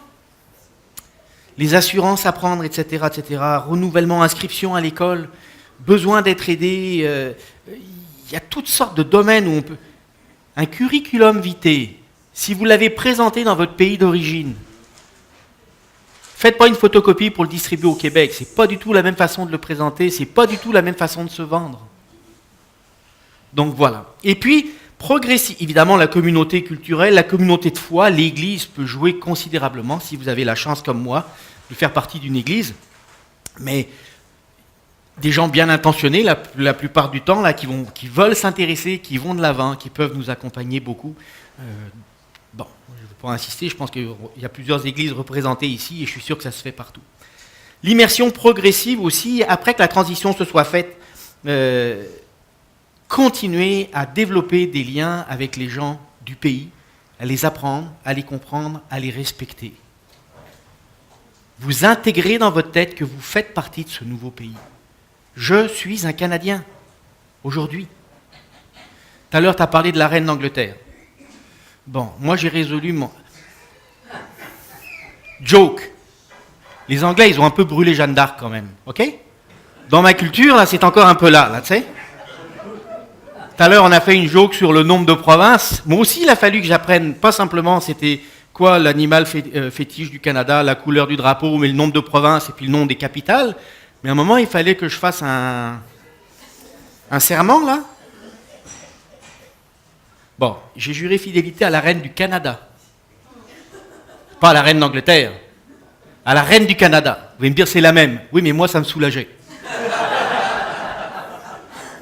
Blague à part. J'ai porté serment. Et je prends ça très au sérieux. Si ce pays devait... Je suis peut-être un peu vieux pour partir à l'armée et le défendre, là, mais c'est mon pays. J'ai porté serment. Mais je prends ça au sérieux. Donc, gardez des liens avec votre pays d'origine. Soyez pas assimilés. On ne vous demandera jamais. Essayez pas de devenir québécois, là. Vous ne le serez jamais pleinement. Essayez pas d'imiter l'accent québécois. Ils vont s'en rendre compte tout de suite. C'est comme quand vous imitez l'accent français, je le sais tout de suite. C'est pas grave, mais je l'entends. Mais vous êtes ce que vous êtes. Et pourtant, vous êtes en train de devenir quelque chose d'autre. Faites des concessions. Soyez indulgents, prenez le temps pour vous adapter. Il y a des choses qui vous choquent, il y a des choses que vous ne comprenez pas. Il y a des choses qui vous paraissaient vachement mieux dans votre pays d'origine. Puis, il y en a bien d'autres qui sont vachement mieux ici. faites des concessions. Prenez le temps de comprendre, de discuter. Puis en bout de ligne, s'il y a des choses qui ne vous plaisent pas, correct. C'est un pays de droit ici. Vous avez le droit de penser autrement. Vous avez même le droit d'agir autrement dans bien des domaines. Mais respectez ce qui se fait et comprenez-le. Je l'ai dit, faites des activités, piscine, gym, salle de sport, trouvez des occasions, avec les enfants, mais de rencontrer du monde aussi. Faites-le surtout l'hiver. Respectez les habitudes locales. Apprenez à travailler aussi, tel que ça se fait ici. On parle de culture, mais il y a des cultures de travail très différentes. Le rapport d'autorité en France et le rapport d'autorité au Québec n'est pas du tout le même dans les entreprises, là. Et ça doit être pire avec d'autres pays encore. Donc, juste ça, s'intégrer, c'est de la sagesse, c'est du travail, c'est du désir, et puis il n'y a aucun complexe à demander de l'aide. Il y a des gens qui sont là, qui peuvent vous aider et bien intentionnés.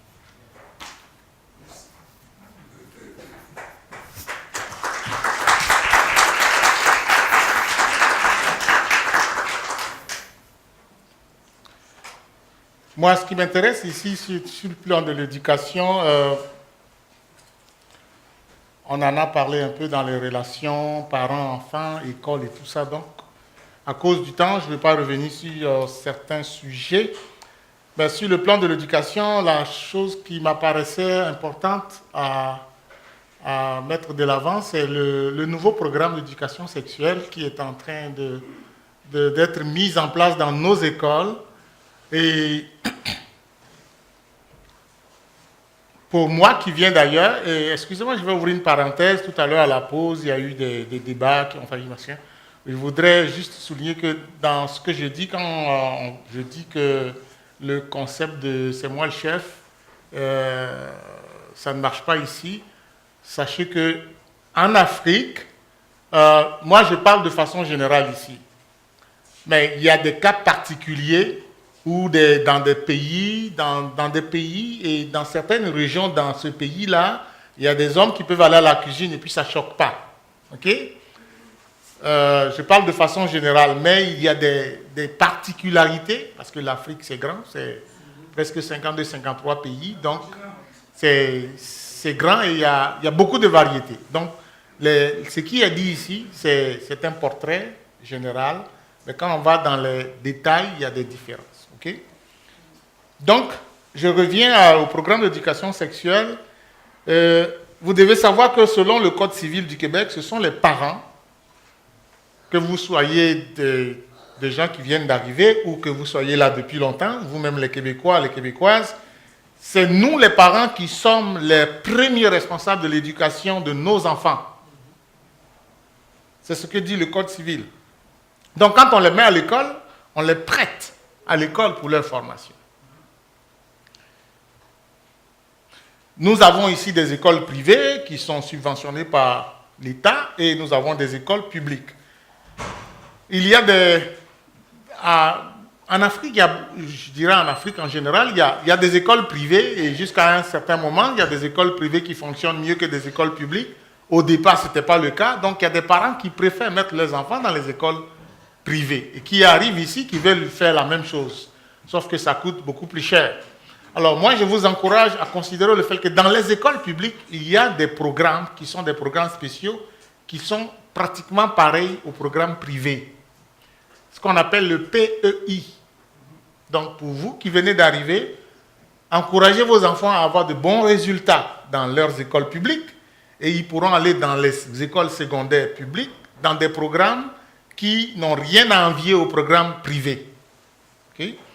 En tout cas, moi, mes enfants, on se bat au primaire pour pouvoir rentrer dans ce programme-là. Ça coûte moins cher et puis tu as la même formation à la fin. Donc, j'encourage les parents des immigrants qui viennent d'arriver à considérer cette avenue-là. Maintenant, si vous avez les moyens de mettre vos enfants dans des écoles privées, amen.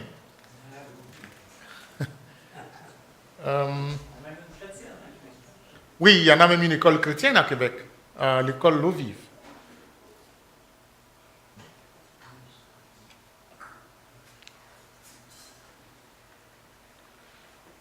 Ça, j'en ai parlé déjà.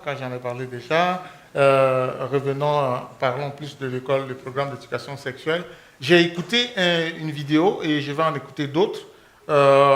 Et c'est un avocat qui répond à des questions, puis c'est un site chrétien. Moi, en tant que parent, j'ai déjà reçu le contenu du programme d'éducation sexuelle. Si vous avez des enfants à l'école, vous devez l'avoir reçu aussi.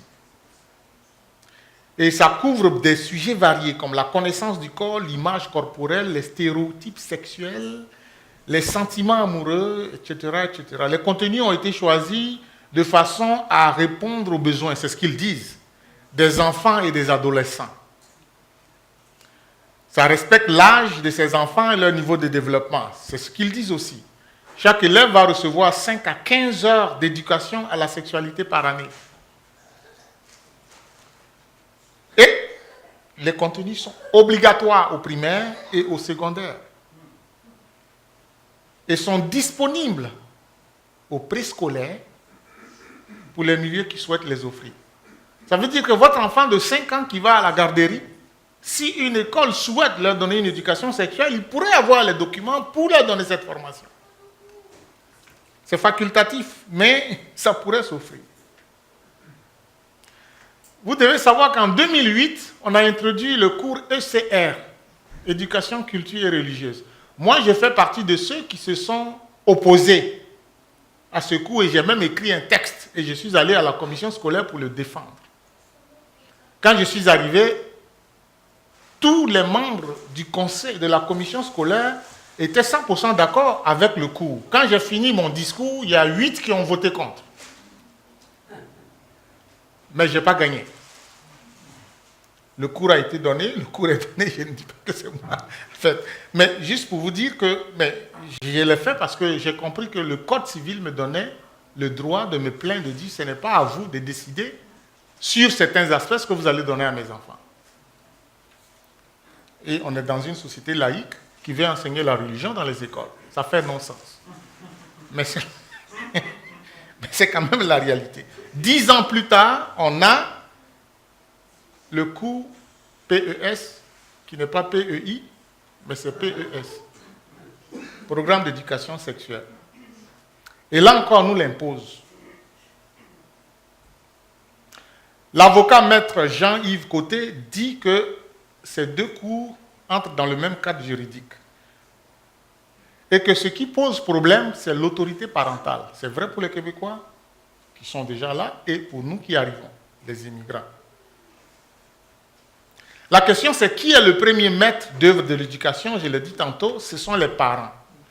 Alors, tout ce que je veux dire ici, c'est que nous, en tant que parents, et ça nous prend peut-être un regroupement, un collectif de gens qui vont se lever pour dire nous disons non sur la base de ce que nous donne le Code civil. Par exemple, si vous êtes là avec moi, le Code civil, l'article 599 du Code civil dit que les pères et mères ont à l'égard de leurs enfants le droit et le devoir de garde, de surveillance et d'éducation. Ils doivent nourrir et entretenir leurs enfants. Ça, c'est le droit qu'ils ont du Code civil. Donc, l'éducation pour le parent est à la fois un devoir, mais aussi un droit. Cela n'est pas banal. Quand vous allez à l'article 601 du même Code civil, ça dit que le titulaire de l'autorité parentale peut déléguer la garde, la surveillance ou l'éducation de l'enfant. Aux yeux de cet avocat, de ce maître Jean-Yves Côté, l'article 601 et particulièrement le verbe « peut » est à l'origine et à la base des écoles de maison, qui est légal au Québec. Tu peux enseigner ton enfant à l'école pourvu qu'il ait les enseignements que les autres élèves reçoivent à l'école publique. Donc, on a le droit de ne pas envoyer nos enfants à l'école, mais de leur donner la formation équivalente, qui est validée par une commission scolaire. Alors, la question c'est, est-ce qu'un parent pourrait retirer son enfant de l'école et le soutenir, le soustraire à l'éducation à la sexualité du genre et chercher à atteindre ce même objectif autrement? L'avocat répond que oui, mais pas sur la base de cet article, parce que les éléments ne sont pas suffisants, mais en y incluant l'article 605 du même Code civil, qui dit que la garde de l'enfant a été confiée à un des parents, que la garde de l'enfant a été confiée à un des parents ou à une tierce personne, quelles qu'en soient les raisons, les pères et mères conservent le droit de surveiller son entretien et son éducation et sont tenus d'y contribuer à proportion de leurs facultés. Ça veut dire que même si le parent décide de confier son enfant à l'école, à une tierce personne, c'est-à-dire l'école étant une tierce personne, le parent conserve quand même le droit de surveillance. Autrement dit, il a le droit de regarder qu'est-ce que tu donnes comme enseignement, éducation à mon enfant. Ce que je veux soulever ici, c'est que nous pouvons en tant qu'Église ou en tant que des gens qui ne voulons pas que nos enfants soient exposés à ce genre d'éducation, former un groupe pour défendre nos droits. Je sais que ça ne va pas être facile, parce qu'il y a 10 ans, ça n'a pas fonctionné, mais cela amène la question que nous ne pouvons plus nous taire dans nos maisons, nous qui avons de jeunes enfants qui allons à l'école, qui vont à l'école, nous ne pouvons plus nous taire. Il faut qu'on parle à nos enfants. Moi, mes parents ne m'ont pas donné des cours sur l'éducation sexuelle. Et tu grandis dans un environnement et puis tu finis par apprendre c'est quoi. Okay? Mais ici, on commence par enseigner à l'enfant à 5 ans qu'est-ce que c'est. Donc, je dois prévenir. Il faut que nous acceptions de parler de ces questions-là à nos enfants. Même si en se battant, on ne va pas arriver à empêcher le cours dans nos écoles, nous devons commencer ça chez nous à la maison. Trouver les façons de dire ces choses-là à nos enfants et leur en parler, parce que nous allons avoir ça en face. C'est une réalité incontournable.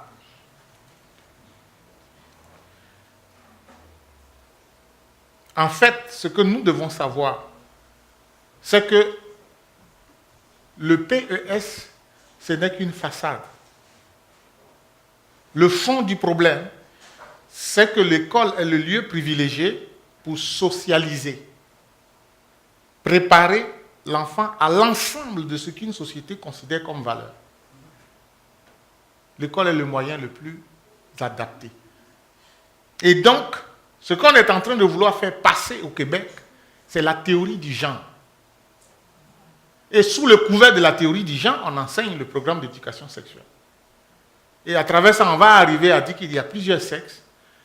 Si j'avais la possibilité de vous présenter les PowerPoint, les informations, vous alliez sortir d'ici la tête en bas, les pieds en l'air. C'est capoté. C'est incroyable ce qui est en train de se passer. Donc, on ne peut pas rester les bras croisés. Il faut faire quelque chose dans nos maisons, ensemble. Et si vous êtes croyants ici, prions pour que Dieu nous donne les moyens de savoir quoi faire. Parce que c'est à ça que nous faisons face. Donc, les sujets tabous doivent de moins en moins exister dans nos maisons. Parce que la société nous pousse vers cela. Peut-être qu'à quelque part, c'est bien aussi.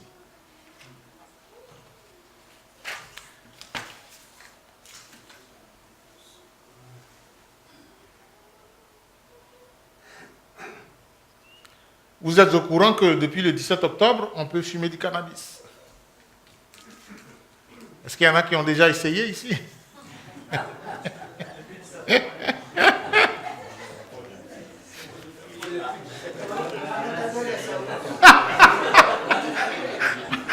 Avant le 17 octobre, j'avais peur parce qu'on pouvait m'attraper. Maintenant, je suis plus libre. J'ai la loi avec moi. C'est ça. Ça, c'est un autre sujet aussi pour lequel nous ne pouvons pas faire semblant. Il faut en parler dans nos maisons. Il faut en discuter avec nos enfants. Il ne faut pas faire comme si la chose n'existe pas parce que je sais que ce n'est pas parce que la loi dit de le faire qu'il faut le faire. Mais en même temps, nous ne sommes pas nos enfants. Et nos enfants ne sont pas nous non plus.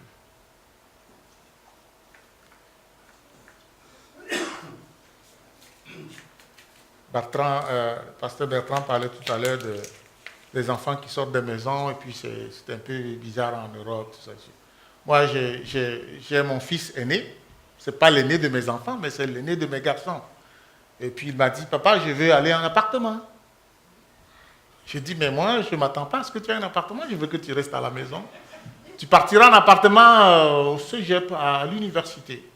Il dit, non, c'est dreadlock. Suite. On a discuté. C'est ça, hein, avec les enfants de 17 ans, on négocie. Ben, ma négociation, notre négociation, maman et moi, n'ont pas marché. N'a pas marché. Il est en appartement. Alors je dis, tu vas en appartement, mais tu vas assumer certaines conséquences. Par exemple, c'est toi qui vas payer ça, puis c'est toi qui vas payer ça, puis c'est toi qui vas payer ça. Tout à l'heure, ok, je vais le faire. Mais il faut discuter. Et il faut mettre sur la table toutes les questions, sexualité, cannabis, ceci ou cela, le flirt, avec qui tu marches, avec qui tu ne marches pas. Il faut qu'on en parle. Ces sujets-là, papa et maman, qui ne sont plus en vie, ne m'en ont jamais parlé. Parce que dans cette société-là, ben, tu l'apprends. Un jour, le bébé phacochère a demandé à sa maman, mais pourquoi ton museau est long? Et puis la maman phacochère a dit à son bébé, tu le comprendras quand tu vas grandir. C'est la réponse que la maman a donnée à son enfant. Et puis, l'enfant n'a pas respecté, l'enfant n'a pas insisté, puis l'enfant a attendu de grandir, et de réaliser qu'elle avait le même museau que sa maman.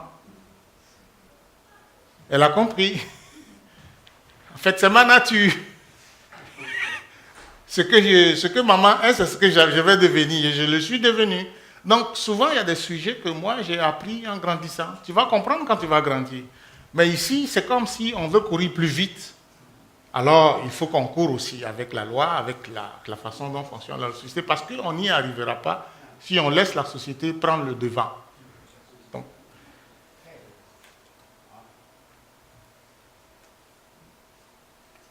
je ne vais pas parler de la dimension religieuse de l'intégration. On en a assez parlé. Ça fait des études, ça vient des études sociologiques dont Bertrand a soulevé. J'ai lu dans les années 30, quand il y a eu une très grande vague d'immigration en Amérique du Nord, polonais et autres, ce problème d'immigration s'est posé de façon cruciale. Les Américains ont pensé que ces gens qui venaient, c'était des pauvres, qui n'avaient pas à manger, qui avaient besoin d'argent, de belles maisons, et puis que ça allait régler leurs problèmes. Alors, ils leur ont trouvé de bons appartements, de belles maisons, de l'argent aux États-Unis, et puis c'était devenu les gens les plus brigands de la ville et du pays. Ils disent, comment ça se fait qu'on leur donne l'argent, on donne tout, de belles maisons, et puis ça ne règle pas leurs problèmes d'intégration. Problème culturel, ce n'est pas une question d'argent, ce n'est pas une question de maison, ce n'est pas une question de ça. Alors que ça a pris des études, que des sociologues se sont mis en place à poser des questions, à réfléchir et à arriver à découvrir que c'est de là que j'appelle la transition dans l'intégration. Ça prenait une communauté culturelle qui est semblable à celle du nouvel immigrant, pour l'aider à rentrer dans la société et se familiariser avec l'ensemble de la société.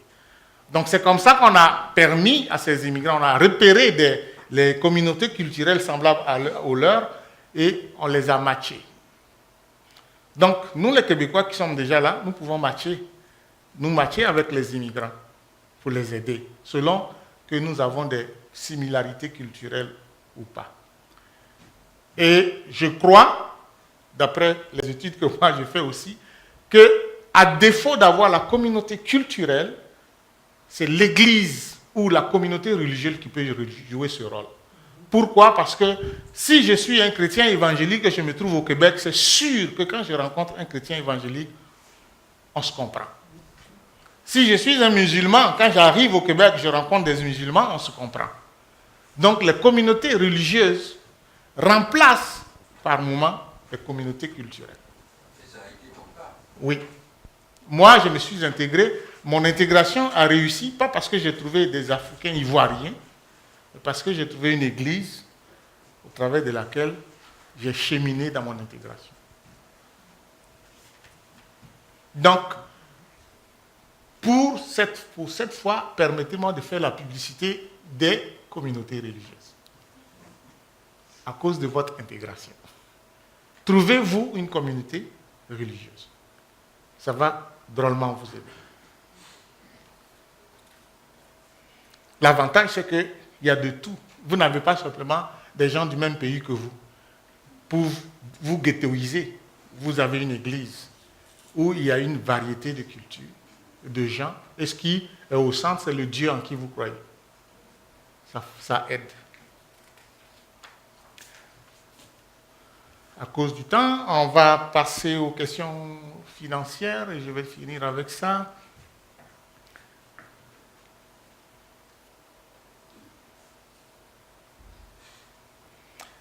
Vous serez d'accord avec moi si je vous dis que l'immigrant a le fardeau de la preuve.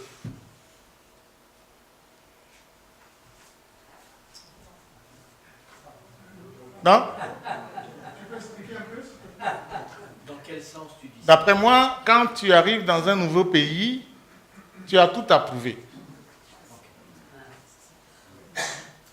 C'est toi qui dois leur démontrer que ils ne doivent pas avoir peur de toi et ne doivent pas s'éloigner de toi. Ils te regardent de distance. Mais c'est qui ça? Tu es bizarre, tu es un inconnu, tu veux du travail. Tu dois leur prouver et démystifier ou démythifier tout ce qu'il y a. C'est ça que j'appelle que tu as le fardeau de la preuve. Et puis, à quelque part, ça se tient. Ok?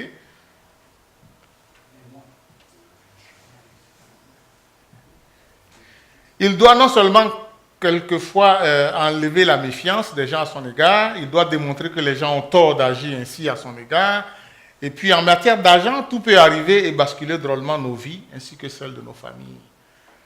Je ne suis pas là pour vous moraliser, mais simplement pour vous dire que notre intégration financière doit être aussi intègre. Pour rester dans le mot. Je ne veux pas faire non plus un cours d'économie sur ce sujet.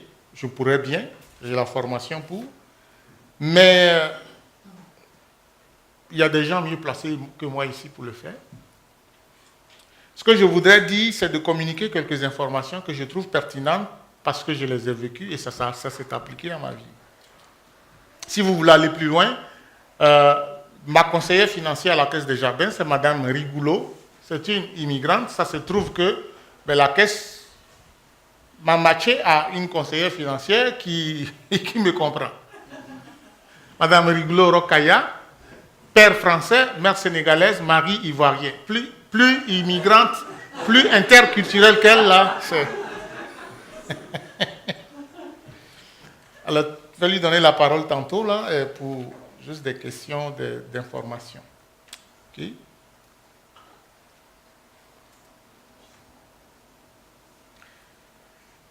D'après moi, au Canada, toute personne immigrante est un sans-nom. Vous connaissez les produits Maxi? Les produits qui sont fabriqués par Maxi, on appelle ça sans-nom. Si vous allez chez IGA, on a dit le choix du président, c'est ça? Ben, chez Maxi, c'est sans-nom. Pour moi, au Canada, tu es un sans-nom en finance si tu n'as pas une carte de crédit.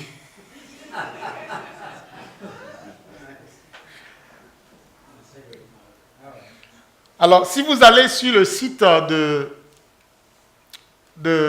comment on appelle ça, Equifax, voici les premières informations que vous allez trouver. Dotez-vous d'une carte en matière de crédit.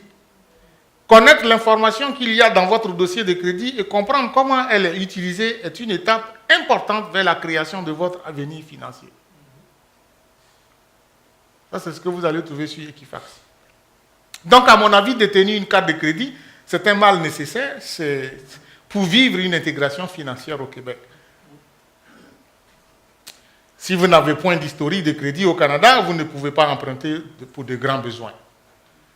L'historique de crédit passe par l'obtention d'une carte de crédit et c'est les organismes comme Equifax qui centralisent tout et qui donnent les informations. Alors, quand moi j'ai voulu acheter ma première maison, je cherchais quelqu'un pour acheter la maison et puis j'ai pris par hasard une conseillère financière le nom ne me vient pas, mais je lui ai envoyé un email Et puis elle m'a dit, oui, j'arrive, et bonjour, oui, bonjour, je veux acheter une maison, qu'est-ce que vous voulez? Je dis, est-ce que vous me permettez de savoir votre historique de crédit? J'ai dit, oui, je vous le permets. Pourquoi? Il dit, ben, parce que sans ça, on ne peut rien faire. J'ai dit, ben, je vous le permets. Et puis elle rentre sur son portable, clic, clic, clic, clic, clic, clic. Et puis le document sort, et puis elle dit, félicitations. J'ai dit, ça commence bien. Bon. Elle met un post-it dessus avec un petit cœur, elle dit, maintenant, on peut commencer à chercher un crédit pour vous. Voyez-vous? C'est drôle, mais c'est comme ça que ça marche ici. Et on doit s'intégrer. La carte de crédit a deux côtés, c'est comme un couteau à double tranchant. Le premier côté tranchant vous permet de bâtir votre historique de crédit pour que vous ayez un nom en matière de finances. Si vous maîtrisez bien ce côté, votre dossier est bon et vous ouvre les portes pour les crédits financiers. Je connais un Ivoirien qui est arrivé en 2008 et il a épousé une femme qui est une nièce par alliance. Elle a été élevée par mon cousin, grand cousin. Puis je l'ai perdue de vue, elle arrive au Québec avec son mari, et puis elle était enceinte, elle parlait avec un monsieur qui me connaissait, puis le nom Boignant-Mathurin est sorti, il a dit, ça c'est mon oncle. Puis il dit, c'est pas ton oncle. Ils ont discuté, elle lui a commencé à lui donner toutes les informations, je le connais, c'est mon oncle. Et puis il m'a appelé, moi au téléphone. Finalement, j'ai rencontré son mari, j'ai dit, qu'est-ce que tu fais en appartement? Il dit, ben, je suis là. J'ai dit, est-ce que tu as assez d'argent? Je sais que les immigrants, il y en a qui viennent et puis qui ont un peu de cash. Est-ce que tu as un peu d'argent sur toi? Il dit, oui. J'ai dit, mais va t'acheter une maison. Il dit, mais pourquoi? J'ai dit, ben, tu vas comprendre pourquoi. Est-ce que tu as une carte de crédit? Il dit non. J'ai dit, ben, va te prendre une carte de crédit. Et puis, j'ai appelé mon agent immobilier, celui avec qui je travaille. Et puis, je l'ai mis en contact. Il est allé prendre une carte de crédit. Après 4 mois, il a acheté une maison.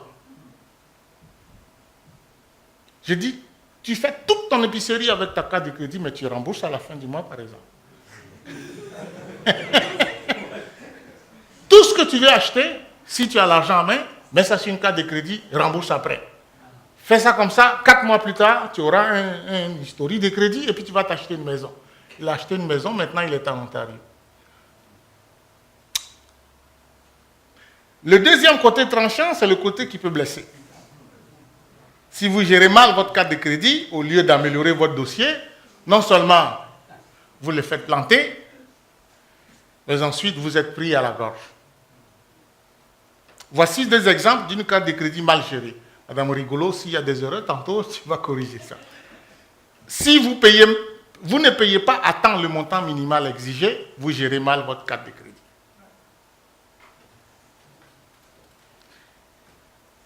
Si vous payez à temps, mais vous payez juste le montant minimal exigé, vous ne gérez pas bien votre carte de crédit. Donc, si vous payez pour $100, mais malheureusement, vous n'avez pas $100 pour rembourser, et puis quand on vous demande 10, donnez 30, donnez 40.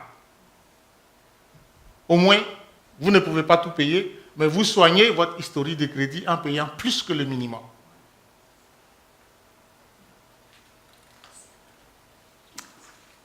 Hypothèque.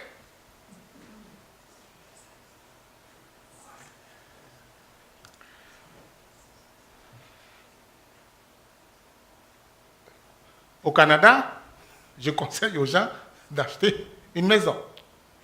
Vous les immigrants, moi je vous conseille, si vous le pouvez, de vous acheter une maison. Dans mon observation, j'ai trouvé qu'il y a 3 types de maisons au Canada. Il y a ce que j'appelle les appartements, puis il y a ce que j'appelle les maisons familiales, et puis il y a ce que j'appelle les maisons internationales. Les appartements, c'est des maisons que vous louez, et puis vous vivez dedans, vous ne pouvez pas faire les changements que vous voulez, à moins de demander l'avis du propriétaire, vous payez un certain montant par mois, et puis quand ça ne vous tente plus, vous sortez et vous allez louer un autre appartement. Même si vous faites des modifications à l'intérieur, ça ne vous appartient pas, vous laissez ça au propriétaire et vous partez. Pour ça, vous ne demandez pas une hypothèque. Vous devez avoir un bon salaire et puis payer par mois. Les maisons familiales, c'est les maisons où on vit aussi longtemps que possible, quand Dieu nous donne la vie, et puis on la laisse comme un héritage à nos enfants. Ou à quelqu'un que... Enfin, on laisse ça, et puis c'est pour vous, et puis ainsi de suite. Il y a un entretien qui vient avec, C'est là au gré du propriétaire ou des héritiers. C'est une situation qui, à mon avis, ressemble plus à la situation que moi j'ai vécue en Côte d'Ivoire que celle à laquelle je fais face ici au Québec ou au Canada. Il y a de moins en moins de maisons maintenant qui sont transmises, que le papa laisse à ses enfants ici, et ainsi de suite, ainsi de suite. En Afrique, c'est ça le cas. En Côte d'Ivoire, en tout cas, c'est le cas. Quand le papa a construit une maison, c'est le fils qui prend, ainsi de suite. C'est de génération en génération, les maisons. C'est un peu comme ça. Les maisons internationales, c'est les maisons que moi je trouve qu'on trouve au Canada. C'est-à-dire que tu achètes, tu vis dedans, tu la fais construire, tu vis dedans, et puis en plus tu peux la vendre à une tierce personne. Et puis l'autre tierce personne peut la vendre à une autre tierce personne. Et ainsi de suite. Et ces maisons-là, tu peux être en Chine et puis les acheter ici. Il y a 2 semaines, il y a un journaliste TVA qui a fait une émission sur les immeubles qui sont achetés sur l'île de Montréal à coût de millions de dollars par de grands bonnets africains. Ils sont là-bas, mais ils achètent des maisons ici, cash, sans hypothèque. Et puis là, le journaliste disait, mais pourquoi le gouvernement canadien? Parce qu'en France, en Europe, quand il y a des achats comme ça, les gens investissent. Et puis ils veulent savoir d'où vient cet argent qui sert à acheter ce genre de maisons. Et puis là, le journaliste posait la question, mais pourquoi le gouvernement canadien n'investit pas pour savoir d'où vient cet argent? Okay? Donc moi, c'est ça que j'appelle des maisons. Et j'encourage, quand vous arrivez au Québec, si les moyens vous le permettent, de vous acheter une maison. Pourquoi? Pour moi, c'est un moyen d'intégration. Bertrand vient de le mentionner. Quand tu achètes une maison, tu apprends à bricoler, comme les Québécois, à vivre au milieu des Québécois, à pelleter la neige, oui, à voir le camion qui gratte, puis qui tu as fini de pelleter, puis qui t'envoie la neige, et puis tu reviens faire, puis ton voisin qui est là, puis vous passez des instruments, puis tu t'intègres. Tu vis comme un Québécois, tu apprends à bricoler, et puis tu apprends des choses. Puis les Québécois sont de bons bricoleurs. Parce que ça coûte cher demander à quelqu'un de tout le temps le faire. Ça, c'est un avantage. Donc tu apprends à vivre dans le milieu. Et c'est quoi un échangeur d'air, c'est le déneigement, à quelle fréquence tu viens faire nettoyer ton échangeur d'air, tes tuyaux, tu apprends tout ça. En appartement, on ne sait pas beaucoup de choses sur ces questions-là. La deuxième raison, c'est que c'est une source d'épargne sûre pour la retraite.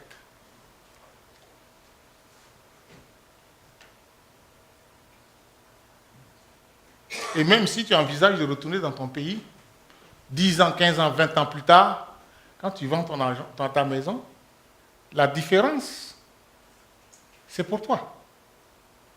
Et ça, c'est sûr. Quand mon grand frère m'appelle de la Côte d'Ivoire pour dire « Mathurin, j'ai besoin d'un peu d'argent », je ne prends pas cet argent-là sur mon hypothèque, sur ma maison. C'est le cash que j'ai que je vais lui envoyer. Mais c'est sûr que dans 20 ans, si je dois retourner, que je vends ma maison, le cash que j'ai, je l'ai tout de suite. Si jamais je retourne, ça va me servir à quelque chose. Si je ne retourne pas, que je vis ici, ça va aussi me servir à quelque chose. Dans un appartement, je n'ai pas ça. En fait, je le fais pour le propriétaire de l'appartement. Et la troisième raison, c'est que c'est de l'argent, le revenu que vous allez tirer, le profit que vous allez tirer de la vente de votre maison, c'est net d'impôts. Vous n'allez pas payer un seul dollar d'impôt là-dessus. Donc, apprenons à nous intégrer. Si on doit vivre en appartement, vivons en appartement, mais si on peut acheter une maison, achetons une maison et apprenons. Il y en a qui ont peur d'acheter une maison parce que justement, c'est beaucoup de travail. Et moi, je pense que c'est une erreur. C'est ce que je pense. Comment tu peux devenir propriétaire? Madame Riboulot va en parler tout à l'heure rapidement. Vous pouvez RAPer. On conjugue RAPer avec ça. RAP, régime d'accès à la propriété. Si c'est la première fois que vous achetez une maison au Canada, je pense, vous pouvez RAPer, c'est-à-dire faire le régime d'accès à la propriété. Ça veut dire quoi? Ça veut dire que vous pouvez aller dans votre REER, tirer un montant d'argent dont vous avez besoin et investir dans votre achat de maison. Si vous n'avez pas encore constitué de REER, vous pouvez aller à la caisse, c'est ce que moi j'ai fait. Je vais ouvrir un REER et puis on va regarder, lorsque vous faites votre rapport d'impôt, le gouvernement fédéral vous dit toujours vers la fin, dans la partie B de votre machin, voici votre montant, comment on appelle ça? Voilà, droit de cotisation inutilisé, ce que vous pouvez mettre dans les REER. Alors, vous prenez ce montant-là et puis vous ouvrez un REER. Alors, si vous dites, moi j'ai ouvert un REER à l'époque de 7 000. Alors, j'ai emprunté 7 000 à la banque, à la caisse, j'ai ouvert un REER, 90 jours plus tard, j'ai ressorti le 7 000, j'ai payé la caisse et ce 7 000 a produit un peu d'intérêt, je l'ai ajouté sur les 7 000 j'ai payé, il y avait une différence à payer de $50, j'ai payé la caisse, donc j'ai payé 7 150, quelque chose comme ça, et je reçois un document d'impôt de la caisse. Et quand je fais ma déclaration d'impôt, si j'ai gagné $30 000 à l'année, je dois payer l'impôt sur 30 000, je vais finalement payer mon impôt sur 23 000. C'est ça? OK? Donc, c'est une façon de baisser ton impôt annuel, l'année où tu achètes ta maison, pour pouvoir dégager des revenus qui vont te permettre d'acheter une maison et d'entrer dans ta maison, parce qu'il y a des maisons que tu achètes, tu dois faire des modifications, des changements, des trucs comme ça. Et après que tu aies fait le RAP, tu as 2 ans de sursis. Après ça, tu as 15 ans pour rembourser le montant que tu as emprunté pour faire ton RAP. Maintenant, le conseil que je donne, c'est que si tu gagnes 30 000 et que ta femme n'en gagne que 15, ou que ta femme gagne 30 000 et que toi tu n'en gagnes que 15, celui qui gagne le moins fait le RAP. Pourquoi? Parce que lorsque tu vas commencer à rembourser, si tu gagnes 20 000 et que tu dois rembourser $1000 par année de RAP, ça fait 20 000 plus $1000. Le $1000, tu prends ça dans les 20 000 et puis tu rapes. Mais quand tu fais ton rapport d'impôt, tu dois dire que tu as remboursé les $1000 qui vont être imposés. Donc ça fait 20 000 plus 1000. Ça fait 21 000. Tu vas payer ton impôt sur 21 000. Alors, nous savons tous que l'impôt sur 21 000, ça représente presque rien. Donc tu ne payes pas d'impôt. Mais si tu gagnes 40 000 et que tu ajoutes $1000 sur ton 40 000, ça fait 41 000. Donc celui qui gagne le moins de revenus fait le RAP. Au moment où on veut faire le RAP. Maintenant, la situation peut changer. Ben, si la situation change, que tu avais 15 000 quand tu as fait le RAP et puis maintenant tu gagnes 80 000, c'est tant mieux. Ce n'est pas plus grave que ça. Est-ce que je me fais comprendre? Les conseillers financiers vont vous aider si vous avez besoin de faire ça. En fait, parce que moi je t'écoute même, qui suis là depuis longtemps, ça paraît tellement complexe. Je me demande si le mieux, c'est parce que c'est tellement complexe, puis ça peut changer d'année en année. Oui. L'idéal, c'est trouvez-vous un bon conseiller financier qui, lui, va analyser votre situation. Exactement. Et vous donner vraiment les conseils à la pointe. C'est pour ça que je dis les conseillers financiers sont là. Si vous avez le besoin, allez les voir et puis ils vont vous diriger. Qu'est-ce que vous devez faire ou pas faire? Là, je donne des informations générales. Vous devez planifier votre retraite. Constituez-vous un REER. Ceux qui travaillent pour le gouvernement, souvent ça se fait naturellement. Mais si vous travaillez pour le privé, vous devez le faire vous-même. Vous devez vous constituer un régime d'épargne retraite. Il y a madame qui peut vous donner les informations. Vous n'êtes pas obligé d'aller à la caisse, mais elle est là, elle peut se rendre utile et puis vous donner l'information. Sachez que si vous comptez sur la RRQ, régime de rente du Québec, pour vivre après 65 ans, ça ne sera pas suffisant. J'ai un frère ici qui travaille pour la Retraite Québec et le frère Étienne Yao qui travaille pour Retraite Québec et qui me confirme que ce n'est pas prudent d'attendre de vivre avec le RRQ ou même la pension fédérale du Canada. Ce n'est pas suffisant. Donc vous devez vous mettre des réserves. Donc tout montant que vous mettez dans un REER est libre d'impôt.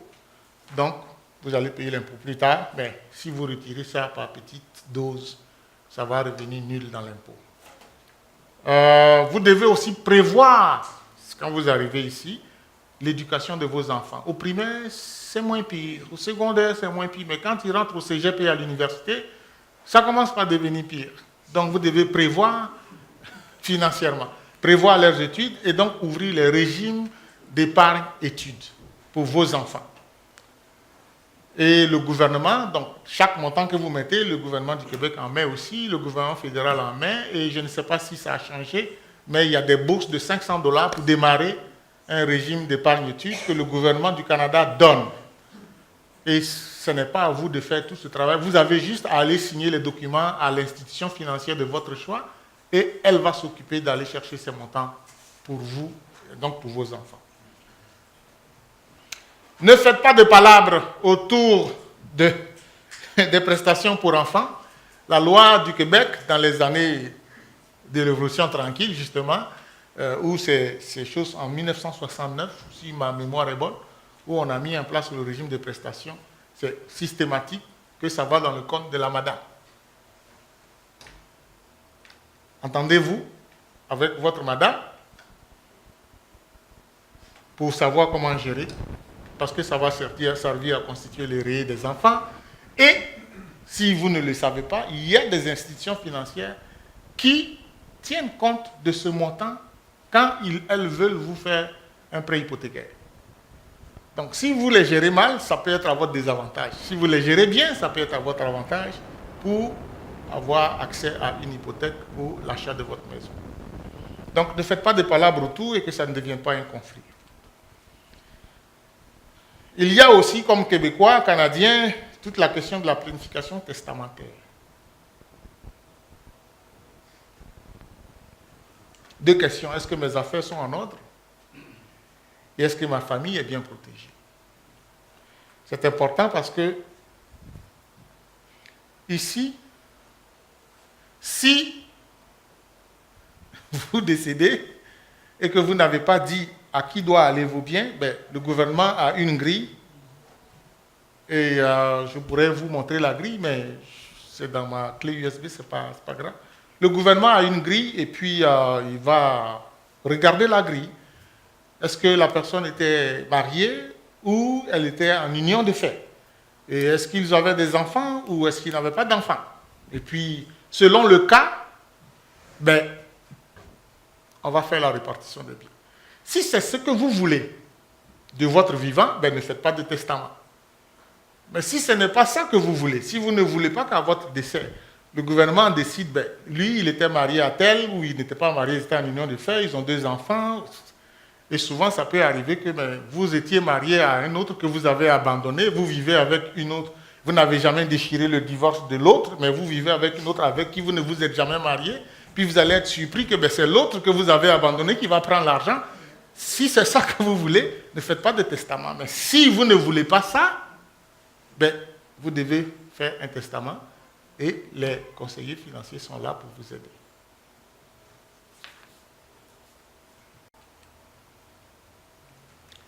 Vous devez aussi faire votre rapport d'impôt. C'est une obligation morale. Et même si tu n'as pas de morale, tu as intérêt à le faire quand même. Mais ils vont te retrouver vite. Oui. Vous devez faire votre rapport d'impôt, surtout si vous êtes une famille qui recevez une prestation. Si vous n'avez pas de rapport d'impôt, ça coupe à partir du 1er juillet. Et si vous faites votre rapport d'impôt en retard, vous devez de l'argent au fisc. Vous allez payer des, je ne sais pas, faites votre rapport d'impôt, c'est mieux. Et si vous ne savez pas, oui. C'est un élément, même si vous n'avez rien à déclarer à l'impôt, si vous n'avez pas gagné assez d'argent pour être imposable, vous faites quand même un rapport. C'est ça. Parce que si vous ne renvoyez pas le papier pour dire je n'ai pas gagné d'argent, je ne vais pas payer d'impôt, vous ne toucherez pas la prestation familiale pour vos enfants. C'est ça. Donc, rapport d'impôt, ce n'est pas simplement j'ai gagné de l'argent. Même si j'en ai pas gagné, je le dis au gouvernement. Tu le fais, tu mets 0 partout, tu l'as fait. Mais ne pas le faire, c'est ne pas remplir un de nos devoirs en tant que citoyen. Si vous voulez aller en affaires, vous êtes arrivé au Québec, vous voulez aller en affaires. En affaires, tu vois, je m'en viens québécois. Non, c'est pas en affaires. En affaires. Si vous voulez en business. Ok? Merci. Si vous voulez aller en affaires, non. En affaires. J'ai découvert avec le pasteur Bertrand, on s'est rencontrés il y a une semaine, qu'au CFP, au Centre de formation professionnelle de Neuchâtel, derrière l'école secondaire de Neuchâtel, il y a une formation pour démarrer une entreprise. Il y a un cours qui peut être offert pour ceux qui voudraient se lancer eux-mêmes en affaires. Formation totale, juridique, commerciale, marketing, etc. Ça dure 4 mois. Une formation qui coûte $4 000 normalement, mais vous payez 250. C'est ça. Vous êtes suivi, coaché, et on vous aide à démarrer votre truc.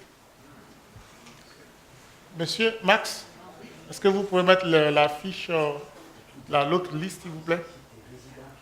Je termine là en vous disant que ma sœur Diane, j'ai fini, Diane a fait un gros travail pour répertorier la liste de beaucoup d'organismes qui peuvent vous aider quand vous venez d'arriver.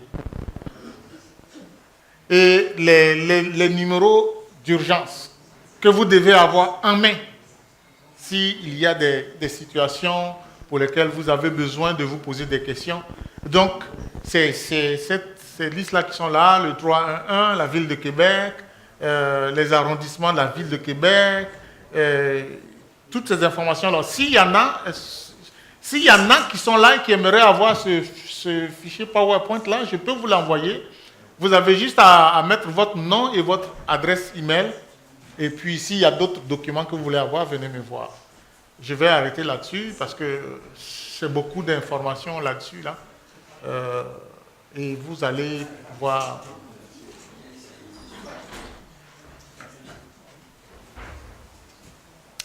Alors, je termine en vous disant que Dieu a créé, d'après Jean-Claude Girondin a dit, Dieu a créé et aime l'unidivers. C'est-à-dire l'unique avec diversité et le divers avec l'unité.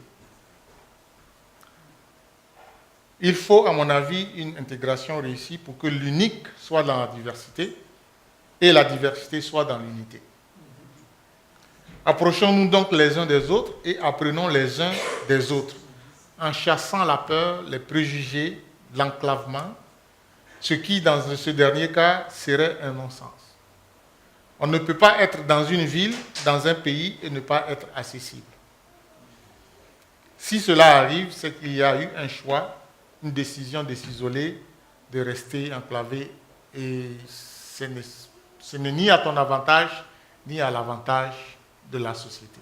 Parce qu'en chacun de nous, moi je suis croyant, je suis chrétien, Dieu a mis quelque chose pour le bien des autres. Et s'isoler, c'est priver les autres de ce don que Dieu t'a donné pour les autres.